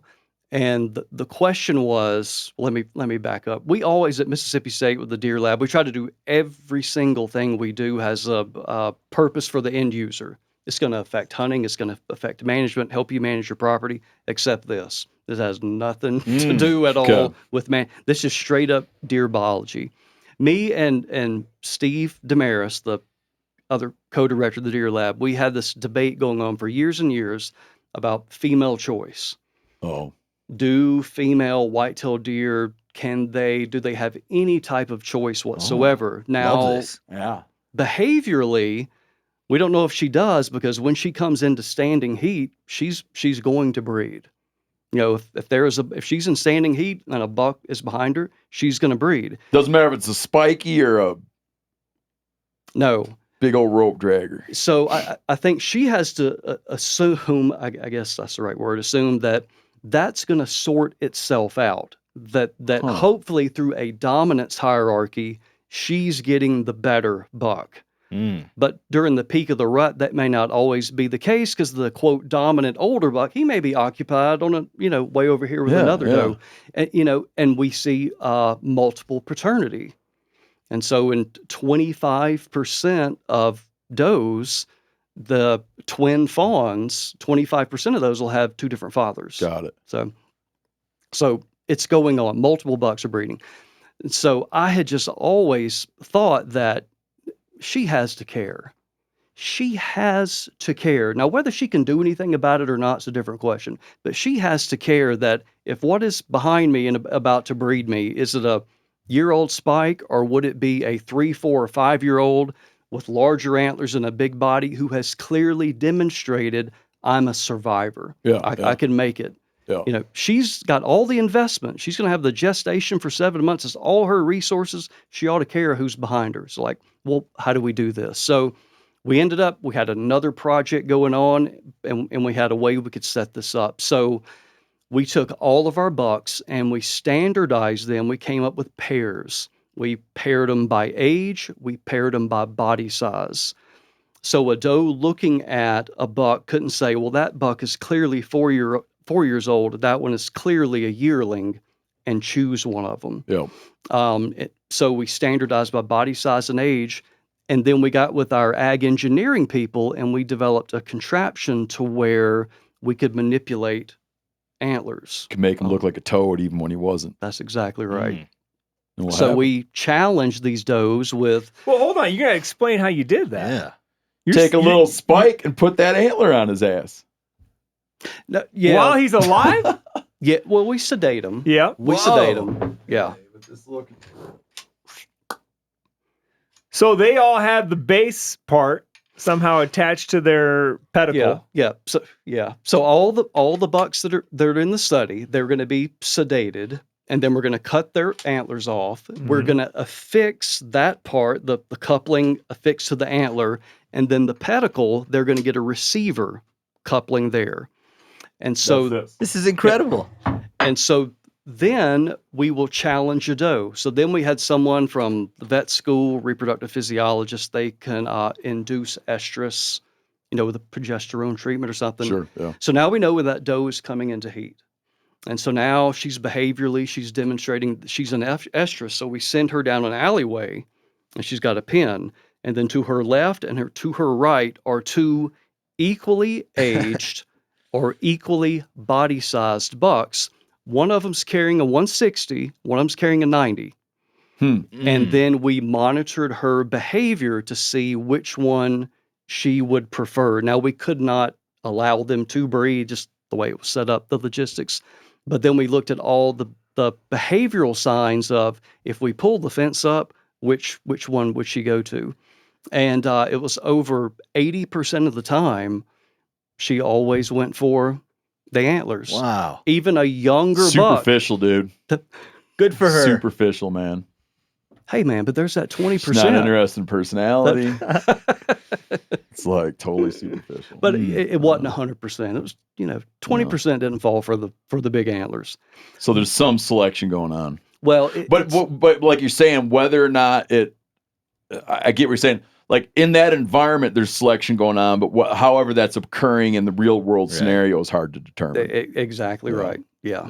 Can that even happen? The only thing we can say in the wild of does she have any choice at all is when she's sensing she's coming into estrus, might she go to an area where she knows this guy occupies and just make herself available? Yeah. But yeah, she can't be very proactive in this thing. But when you standardize all that and controlled for it, that's what she preferred. So it does follow the ecological theory about antlers are an honest signal of quality. Yeah, yeah. I think I've wondered, I'm especially thinking about this as you're explaining this, is when you're watching a buck work a group of does, and you see like he's particularly interested, like he's sort of singled out a doe. He's very interested in this doe he's singled out. But you see her every time he approaches, she runs. Every time he approaches, she runs. And you wonder, like, well, if it was a different buck, would she run every time? Like, is she running because she's just not ready, or is she running because she doesn't want that buck by her? Because from whatever, in his perspective, there's something very particular about that doe. He's like hounding that doe. Mm-hmm. So he knows something's going on, but she's not receptive. I just don't think she's ready. Okay. She's just not in He can tell standing she's heat. close. Yeah. He knows she's close, but she's not that ready yet. Right. Yep. Got it. So she might not be making like a not you. Yeah. I'm waiting for Dave or whatever. Yeah. I think she's just waiting to be receptive physiologically. Yeah. There's a theory among whitetail hunters that if you have an old dominant buck, like a 6.5-year-old, when he gets killed, you've now created a vacuum where there's an opportunity for another big mature buck to come in and take that home range and own that food source, own that bedding area, own those does. Do you ever see that with your movement studies, that a big buck disappears and so a new big buck moves in? No, I'm really interested in that. I do think that has a lot of logic and appeal, and I want that to happen. Because I think that's something as managers we can manipulate, doing that, removing particular bucks and creating space for others to move in. We did not have enough data. Well, first of all, we didn't want to shoot all of our mature bucks. But to my knowledge, there's been no good experiment to demonstrate that. But I would love to try it if we could. I do think it's logical. Yeah. Yeah. Some little bucks like, now's my time to shine. Yeah. I could have this Things whole get area. exciting. Yeah, this is the best cornfield in the neighborhood. Does love bedding here. Have you ever heard that bucks avoid certain kinds of cover when they're in velvet, and then they're more comfortable going into that cover once their antlers are hard? No. You never heard that with elk and stuff like that too? Well, I don't think a lot about elk, but I'm biased with my time in South Texas. And so, man, thorny up in that helicopter, I see a lot of bucks in velvet going through, the pear and the mesquite, and got it. Never That's a really good test. saw. That's a good testing ground. Yeah. There's a price to pay for going through that mesquite. Yeah, and the awareness that they have, when you're pushing them with the helicopter, and there's a big mesquite branch coming up, and They know how to tilt their head just enough to get their antlers under it, and it's a thing of beauty to watch. Yeah. Can I ask you a moose question? I mean, you can ask. It's your show. Maybe there's a deer parallel. Maybe there's a deer parallel. You're calling to a moose. You're making cow calls to a moose. And then he comes from a mile away. And he gets up. He comes just beeline. Stops. His head's pointing toward you. You call, he comes. You call, he comes. He gets 500 yards away and lays down. Lays down for an hour, gets up, walks the other direction. The hell's in his head? You were supposed to come to him. You think so? Was there was the wind in his face? Nothing. No. There's no wind. It wasn't a human thing. Wind's totally wrong. He didn't see nothing. Yeah, my only guess was there was no visual cue to stimulate him coming any further. That would make sense. Because he's like, I'm looking at the whole hill, dude. There's nothing there. I don't see a cow standing there. Yeah. Yeah. I don't know. You know, that, yeah. He's like, at some point, I need to see the cow. So you need a cow decoy. Mm-hmm. I've seen this happen 2 times in the same place. Comes all that way and just lays down staring and gets up and leaves. Sounds like you got to be able to shoot at 500 yards next time. We did one time, got him, but it's thick and it's hard. Yeah. If we have time, I could lay out the shirker buck, but I know we're running talk about the shirker buck. Short. Yanni's big believer in this. That's not true. Oh. But I did read Val Geis, a couple of his books, and he observed watching mule deer. He observed. Yeah. That there were bucks that he would watch that would shirk the responsibility of breeding for many seasons in a row. And then all of a sudden, year 5, year 6, come in there, and because they had reserved all those resources for that many years and built up an extra whatever amount of body weight, bigger antlers or whatever, then they could come in and rule the roost. Just lay waste. Yeah. That's one way to put it. Yeah. Did you ever see that in your captive herd? Where bucks would shirk the rut? Not at that scale. But so Valerius Geis is talking about a multi-year, right? Mm-hmm. What we would see, which we attributed to, but we don't know this, buck personality, in this case, hormonally, higher testosterone levels or something. But there were definitely some bucks that at the beginning of the rut, they were absolute madmen. I mean, they wanted to fight. Everybody hated them. The does hated them. Other bucks hated them. They just wanted to fight. And their breeding success was always greater the first half and maybe even longer into the breeding season. So, we were able to enumerate how many fawns, that they sired. He's a fighter. He's a fighter. And he does good in the beginning of the breeding season. Yeah. Okay. Yeah. And then his body condition, all of that fighting begins to take its toll on him. Now, keep in mind, too, these are captive deer. They got ad lib food. See, I mean, he's avoiding eating. He is so consumed and obsessed with fighting and breeding. But when you get a month, 6 weeks, whatever into it, his body condition begins to suffer. And now he starts getting his butt kicked by the more passive deer who now weigh, even though they're the same age, even though they weigh 20 pounds more, those guys, maybe the shirkers, then they have higher breeding success later in the year. So we kind of saw that, but compressed within year. Hmm. And that's super interesting, but it's different than the idea that... Yeah. We told this to one deer biologist. I'm sure you're familiar with Jim Heffelfinger. Oh, yeah. Yeah. So we told this to one deer biologist, and he felt that it was just like... He felt it was a very questionable approach from an evolutionary standpoint. To be that, like, you're alive now, you're sexually mature now, to put off breeding opportunity after breeding opportunity after breeding opportunity in order to really kick ass some year down the road just didn't make sense. It's risky. Yeah, like, it just didn't make sense as a way to really to put more progeny on the landscape. Mm-hmm. That you're banking on, well, I'm going to have a hell of a year when I'm 5. Yeah. And I'm taking off 2, 3, and 4. Yeah. And I agree with that. Yeah. What are the guest reasons for this? I mean, it's not. I don't believe it's like a buck makes a conscious choice to do this. So, like, what would be the biological underpinnings if this were a thing?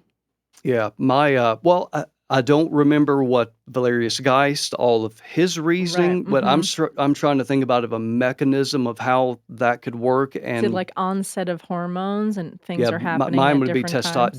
differing testosterone levels, and whereas the example I was giving with our data, I think it's within season different timing in the surging of testosterone. Okay. But there's some great research out of Auburn University showing that there's a lot of variation by age class. Okay. Mm-hmm. And so it could be that those younger bucks, and then there's going to be variation within an age class where some have more and some have less. And so some of them, they just don't have a lot of testosterone when they're 2 or 3 years of age. They're looking at this particular older, dominant, bigger antlered, bigger bodied buck, and maybe it's a survival strategy. Man, I'm not going to risk it against that guy. But then later in life, greater surge in testosterone, and they risk it and go for it. Mm-hmm. What do you wind up seeing? Like, if you think of an old buck that gets a reputation with hunters as being like, he's so stealthy, he's shy, he's sly, right? That's got to be real, right? Like, but what is that? What is it? What do you think he's doing? What is he not doing? You know, when he gets to be that, they just seem like they vanish. Yeah. Right. And to me, that's a really good question of ways you have to think about it. So is it that buck has always been that way, and the ones that were dumber were killed?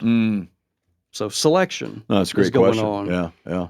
Or are they literally learning and modifying their behavior over time? I love what you're saying. I would have, when I approached the question, I was approaching that he learned it. Yeah. Not that he's just always been paranoid. Yeah.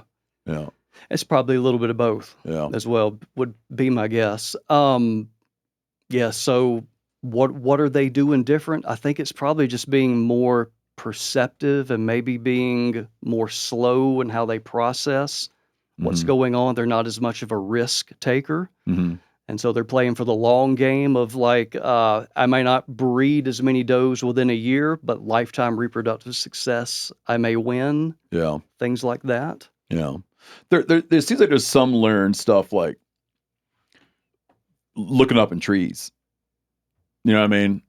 Like learning like in certain areas, he's just like looking up. Like, because he's seen before. Yeah. Dudes in trees. Yeah. And like they're coming out of the box. Like a year and a half old buck probably hasn't figured out yet to like, look up. Yeah. You know? Yeah. And so does that yearling buck have to live through a bad experience? And then he's going to be looking from this point forward. Yeah. Or are there yearling bucks that are just so paranoid they're looking all around? And, that's a good question. Or do they learn it from their 5-year-old mother? I think they do. Oh, that's a good point too. Yeah, she's like the big cherry tree out at the point that juts out between the fields. Don't go by that cherry tree. You know? The other thing I was speaking of a specific cherry tree I grew up by, where the deer just sort of do like the Rinellas are always in that tree. There's less of those bucks on the landscape too, so we just we have this perception that we see them less, so they're sneakier. But it's just like a numbers game where you're just going to see less of those bucks, even if they're moving just as much as the 2-year-olds, because I don't know what the percentage is in most populations, but it's much less. Yeah, it all depends on hunting rate and mortality, but yeah, that's going to be I mean, even in a well-managed population, less than 25% of the bucks are going to be something like that. And that's just based on age. And then when you start adding in antler size, it's going to be less than 10% are going to resemble something like that. So they're very rare. In 2015, I tried very hard to kill a cactus buck. And if you're listening, you don't know what that is. It's a cactus buck. It's a buck who does not shed his velvet. And sometimes he will grow a unique rack as a result of that. It could be a testosterone problem that his testicles never dropped. It could be that he was crossing a fence and ripped his sack open one time. And that cactus buck was very hard to kill because it seemed as though he didn't participate in the rut. He just like didn't loosen up and become reckless like the other bucks would. Have you ever looked at the movement of a cactus buck? Have not.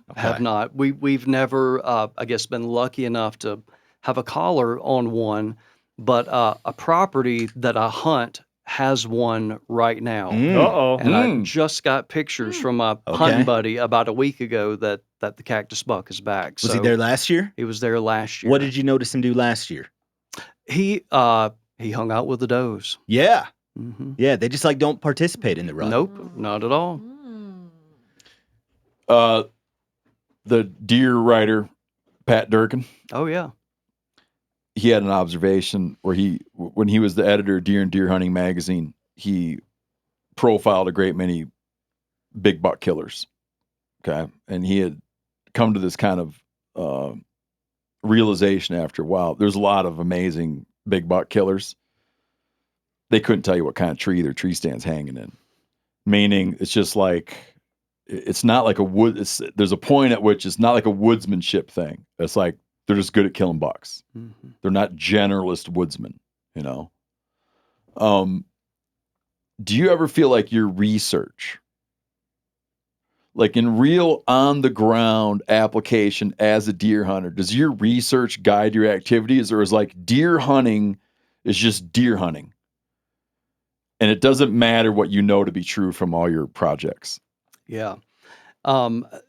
Yes, it does. It guides your behavior. Yeah. And a lot of that is about hunting pressure.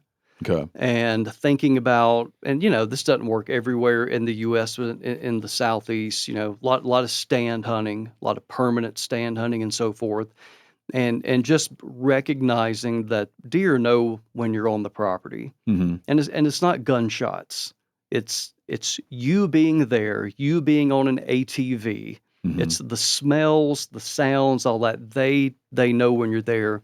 And one thing that has really changed, and we try to really advise now, is when you hunt, if you're going to hunt a particular stand, particular area, only go on the days where you're going to minimize the opportunity of bumping deer. Because we know the research I talked about earlier, after a couple days, and deer know you're on the property, they're going to start behaving differently. So doing whatever you can to minimize your footprint, so to speak, on the property. That's probably one of the biggest things.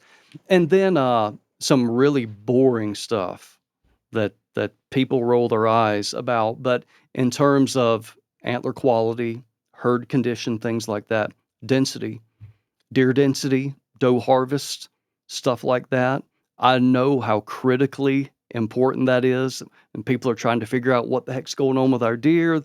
The quality of the deer is down. We're doing all this, that, and the other. You just got too many deer. You just have too many mouths relative to the amount of range that you have in the food supply. So pretty mundane, but stuff like that. Yeah. Well, I could definitely picture management information, but just like how you go about where you're putting your stand, when you're out there, what you're doing with the wind. But I could see with the stuff with the research you've done around how they handle pressure, you might look at a place, look what everybody's up to, and then based on what you've seen, be like, I think when the pressure hits, I think you're going to see more of this, you're going to see less of that, and that might guide your movements. Yeah, what I do all the time. So yeah, what we talked about, approach, try to minimize your disturbance of the deer. I think about during the rut, I think about where are those doe focal groups on the landscape? Yeah. What are going to be the movement or cover corridors that might link those areas up? And so it won't be hunting on food. It's going to be hunting on a corridor. And then finally, when you get to the post-rut, I'm focusing on food. So the evidence is really, really clear with that. When you get a month past the peak of the rut, they got to recover that 20% of their body weight. They're hungry, and food plots in my neck of the woods, that's a great place to hunt. Think about that, Spencer Neuharth. Mm-hmm. Can I make 2 study requests? Absolutely. Well, okay, I got one a of third. them, I hunt a lot of places in the West where whitetail habitat and mule deer habitat overlap. But I never see them interact with each other. I'm always like pretty shocked that I could in the same hunt see a couple of whitetails and a couple of mule deers, but they like don't have any social interaction. Anything to do with them, I would be very interested in. Like if you took that same study and you put a doe down a corral and she got to choose between a muley buck and a whitetail buck, I imagine it would be very highly skewed for the whitetail buck, like 90+%, just based on what I've seen. But I don't know that. I'm interested in anything like what a whitetail buck and a mule deer buck would do if they encountered each other. That's a great thing. Or if you just took like odor arrays, like odor from a mule deer doe and estrus and odor from a whitetail doe and estrus, and like put it in front of both bucks to see like, oh, that's the whitetail. You know, yeah that's a great idea. In my observations, they interact as though like an elk and a whitetail would interact. They just show no interest in each other. But I can't imagine it's that simple. You know how you can get funding for this? Remember how a few years ago you couldn't get funding for anything if it didn't have to do with climate? Yeah. Okay. So pitch it like this. More and more whitetails moving into more and more mule deer country. Mule deer are in a tough spot. Mule deer are probably going to be in a tougher spot with increased competition from whitetails, increased competition for elk. So go to the Mule Deer Foundation and be like, we need to understand more about as these whitetails are colonizing more and more mule deer country, how do they interact? We did it. And there's all your funding. Yeah. There you go. Got that problem Good solved. idea. What do you think on like how they interact with each other in the wild? Don't know a lot about that because that's out of my home range over there. But I did think it would be interesting to challenge a whitetail doe with a fully mature, large antlered mule deer, and then a smaller, younger whitetail. That really is it the species draw or the phenotype of this is a good father, a good sire. And biology would tell us that she would be making a poor decision by going with the muley, right? Because their offspring really fail with their escape mechanism, like they can't stot or something like that. They're not reproductively viable. I don't know if is that true? I think it's like a horse and a donkey throwing a mule. I thought their failure was I don't think they're viable. Okay. I don't think they're sexually viable. We're gonna learn when he does the study. You know what I'd throw into that study, man? If you got like time to burn, man. If there's any like if symmetry matters to does, do you know what I mean? Is there any like disadvantage to being atypical? Oh. It probably gets hard after a while to tease out all these little differences, though, don't it? Yeah, but you could manipulate it where it would be obvious. Like you know extremes. What I mean? Yeah. Drop you could, tine. Yeah. You could attach stuff to where it's Split really G2. obvious. He's got a club on one side. And, Yeah, you could do that. The other study I'd be interested in is a deer's response to yellow soybeans. I've been told all my life, and I feel like I've maybe witnessed it some, but I don't know if I'm witnessing it because I'm supposed to witness it. But a deer given the choice in a big old soybean field, if there's some green beans, some yellow beans, and some brown beans, which the yellow is the ripening stage, going from green to brown, they won't pick the yellow ones. They just taste worse. Is that something you've heard, seen? No. I haven't, but that I think that's logical. So turning yellow from the desiccation that they're growing through. That's a Craig Harper study, sounds like to me. Yeah, Craig would like that. You know, I got some friends that are songwriters, and over the years I've learned that they just do not want to hear our song ideas. But they don't. Even when you try to do it like a joke and give them a song idea, but you're serious, but you're trying to act like it's a joke, they don't want to hear it. I like how you use the word "our." My. But do they give you the obligatory? That's a good one, Steve. They don't even like it. Just nothing to it. Do you like hearing study ideas? I do. Now, now I got a pile of them. You got some of them can be really cuckoo. Yeah. So you're given a seminar and you always what you ought to do is sure. That can get old. What else, man? I could go on all day. I think just like to cap it off, if hunters want to take what you've seen in your movement studies and apply it to the rut this year, what does that look like for them? Yeah. How can they be more successful? So if you're going after a target buck, a particular buck, your greater opportunity for him to demonstrate sight fidelity. So if you know where he's hanging out, you need to do that in the pre-rut. If, on the other hand, you are just there's a lot of big bucks in the area, I just want to increase my odds for intercepting one, that's going to be during the peak of the rut. A pre-rut window being like late October?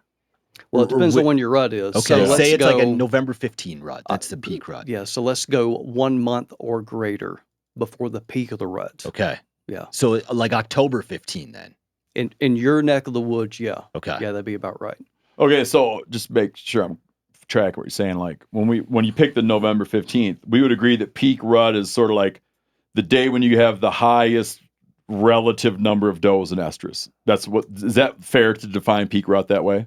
Yeah, but rather than day, we might say over a 2-week period, about half of the does have been into estrus. So yes, that is going to be the series of days where the greatest number or greatest proportion.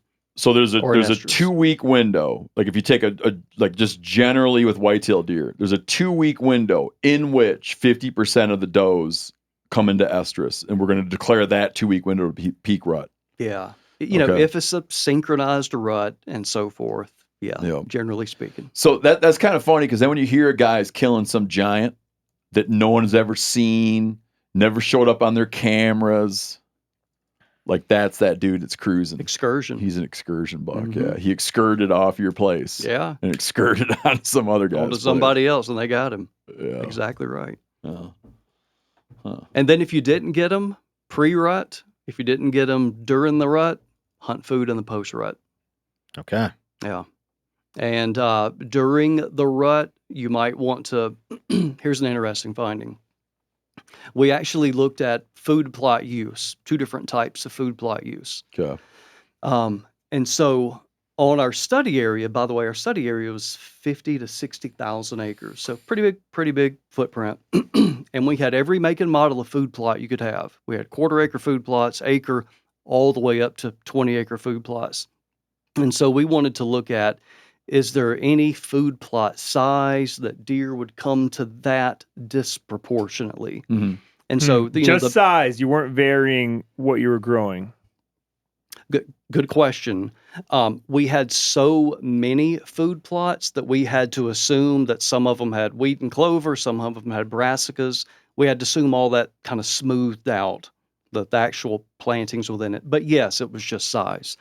And what we found, even though 2 times the amount of like the smaller 1 acre food plots, the sweet spot was 3, 4, 5 acres. Really? They disproportionately selected that size of plot. That feels secure to them. So why? Why would they do that? And so we think it's because what do small food plots not provide over the course of the hunting season? What happens to them? They get eaten up. They get overbrowsed. Right. They get overwhelmed. So not only because of the size of it and the number of deer on it, you don't have as many hours of photosynthesis going on because they're smaller in the shade and all that. Then you get to this 3, 4, 5 acre. Now you've got a big enough area. You're now producing more forage per acre. And now we've got a social aspect of it too, which I'll get to in a second. But then after that, it was diminishing returns. Yeah, so we why? didn't see anything greater of a 10 acre plot versus a 3 acre plot. Oh, okay. They didn't prefer 5 over 20.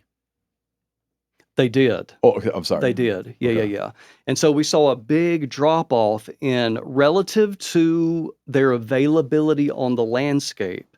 Deer were disproportionately choosing those plots over the ones smaller and the ones larger. What's the argument against a bigger plot, do you think, in his head?